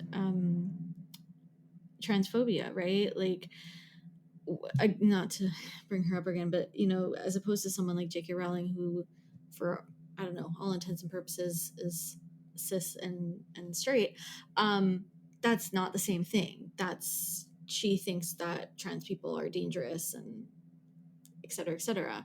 And I think this is different with Richard O'Brien. I don't see it as the exact same thing. I think like everything you just said is makes perfect sense to me. Of just like, I mean, he's also like, how old is he at this point? Like, probably pretty fucking old. And like, not that's not any kind of excuse, but I think it just gives context of like, he didn't grow up with like TikTok and Instagram and like, connecting with queer people in 1.2 seconds every day. Like, that's a really different place to grow up in. And to be honest, it's already such a crazy feat that he came up with this musical. But it's hard to imagine like what a battle it is internally to recognize all these things about yourself, versus if you're growing up now, there's lots of battles your way. Not to say that growing up today is easy. There's so much more language at our disposal nowadays. There is so much more community, depending where you live in the world. And I think that helps a lot. Doesn't make being a queer person in 2025 easy, but it's different than when he was growing up. I do think that comes into play. And there was something he said in 2023, which I'm going to interpret as him kind of becoming more open minded. I don't really know what to make of it, but um, he said, "We all know that nobody asks to be born straight or gay. We seem to be going backwards slightly, don't we, on this whole issue? I thought we'd have got over that. I thought we all understood now that people are born gay and people are born transgender. It's not a choice. I thought we'd all agreed on that. But lately, we're becoming confused by the whole subject once again. I prefer a more tolerant society." I did not look into what the whole interview was about past this quote, so I guess I can't really contextualize it. It is kind of ambiguous in some ways. I don't know if he's trying to say like, I'm becoming more tolerant and like open-minded. I'm gonna hope that that's along the lines of it, of just like, let's do away with persecuting people. Let's do away with like being too rigid about things. So I guess in some ways that's optimistic. Yeah, and I think that it's true either way that he prefers a more tolerant society. I don't think that any of his point is that, like, we should be dismissive of trans people. I think he is being dismissive of trans people. But it's like this weird, messy thing where I also don't think that he thinks they deserve disrespect or lack of safety or lack of healthcare. Like, I think he just thinks they deserve to have access to whatever they want and need to be happy and healthy and safe. So it's weird. It's like a weird thing, but there's no there's no clean and like neat way to tie a bow on Richard O'Brien. He's a really complicated figure. And I hope, like you said, that he's becoming more open-minded, and I hope that for what he says publicly, and I hope that for his internal world and his own, like, sanity and his own ability to connect with himself, which is, like, what queerness is about more than anything else on some levels, right? We can talk about community, we can talk about romantic relationships, but at the end of the day, queerness starts and ends with us, like ourselves, how we understand ourselves, how open we are to who we are now and who we might grow into and all of these things. And so I want that for him. And I'm not asking anyone else to do that. Like, I think if you are incredibly frustrated by the things he says, like I said, you are right. Like, you are correct to be frustrated. You are correct to think he's transphobic. But I wish peace for him. Well, because also like when like someone is trying to heal themselves and be at peace with themselves, inevitably they'll treat everyone else better. Like no happy, content, fulfilled, healed person is mad at trans people. Like that's just not a that's my opinion. Like right, you can't be a bigot and be a perfectly uh yeah, like you can't be perfectly at peace. Like, well adjusted person. Yeah, well-adjusted person, like that's not possible because that's not human nature. Human nature is not bigotry. So Right. it's at odds. So wishing him healing and peace for himself is actually just going to make the world a better place in that way. I totally agree. And that's also like my own kind of love letter to him to say thank you for giving me this thing that has been such a big part of my life and has given me a lot of peace. And yeah, just like wanting him to get some of that back. So, all that being said about the complex figure that is Richard O'Brien, clearly we both love this movie. Clearly it means a lot to both of us. And I want to end the episode with a quote from Absolute Pleasure by Roxy Ruedas, who says, "Anyone has what it takes to be a Rocky Horror fan. There's no right way to exist as a fan in the Rocky Horror community. Your level of involvement and participation in the culture have no bearing on being a true fan. There isn't a set number of callbacks that people need to know or a specific way you have to dress. You don't even have to know older fans if you're too shy. Your experience is what you make of it. There's a place for anyone to become a devoted member of the Rocky Horror community because there is so much that still resonates with people about this film 50 years later. And if you are one of the people it resonates with, then you belong here." I have tears in my eyes. I mean, that's what anyone can hope from art and from being a human and connecting with other people and watching something and having that galaxy brain moment of like your eyes widening and you're like, oh my God, oh my God, oh my God. Like, I'm sad that I can't remember that moment for myself, like the first moment of watching this. But in a interesting way, I have it every time I watch this movie. Like, even the other day, just watching it on my laptop, like taking notes. It's not the most cinematic experience, but I was dancing. I was like, just connecting with it every time I watch it. And it's so true. And I think that's again the beautiful part of the queer community, but also musicals. Okay, lest we There's a forget, big that's this a is tight Venn a fucking diagram. musical. Yeah. It's not quite a circle, but it's pretty tight in there. Like this could not have been a play. You know what I mean? This was destined to be a musical. Absolutely. Absolutely. Well, I just want to say, like, thank you for talking to me about this for literally 3 hours.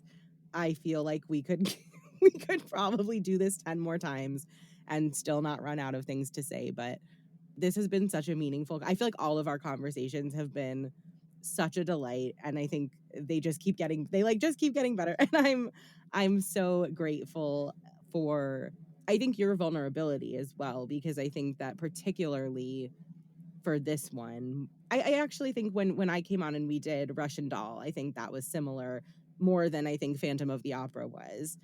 I just appreciate your vulnerability and willingness to have a really personal conversation about this piece of art, because it's impossible to talk about Rocky Horror without it being personal if you really like love it. And it might only be personal to the extent that it makes you really happy and whatever, but like it's a vulnerable conversation kind of in and of itself just because of what it's about. So just like thank you for showing up for that and like going on this journey with me, and I just really appreciate You are so kind. The absolute pleasure is mine. it. I feel so honored, truly so honored that you would ask me to talk about this movie with you. I didn't realize how much of a history you had when you asked if we could cover this. And I'm so happy to have discovered that and to share this with you. I mean, everything you just said is like right back at you. Like, this is, I could, like, I like when you're like, oh, for 3 hours, I'm like, oh, wait, but like, do you have another three? Because like, we Not could, today, but again, like it's we could find another yeah, 3. I still need to bring you back for like an actual horror movie. It's still on my agenda, but yeah. I wanted to do this for Halloween, and obviously there was no one else. There was no I mean, I could have asked a lot of people, and I think a lot of people would have been great and fine. It's not like I know plenty of people who like it, but yeah, I mean, I knew between the musical element, I just knew that it had to be Oh you. my god, that means so much to me. Wow. No, that is the best compliment I could ever receive. And yeah, I think there is, just as like a last aside, I think there is something about musicals that does require a certain level of vulnerability. I know Russian Doll wasn't Yeah, a musical, could be, could but be. like there is a that earnestness that has to be there, even with something as over the top as Rocky Horror. Like, that always has a vulnerability underneath it. And so I don't know how to approach musicals without being a little bit sappy or without being personal about it, because that's what it requires when you watch them. Yeah. And I think the answer to how you do that is don't. There you go.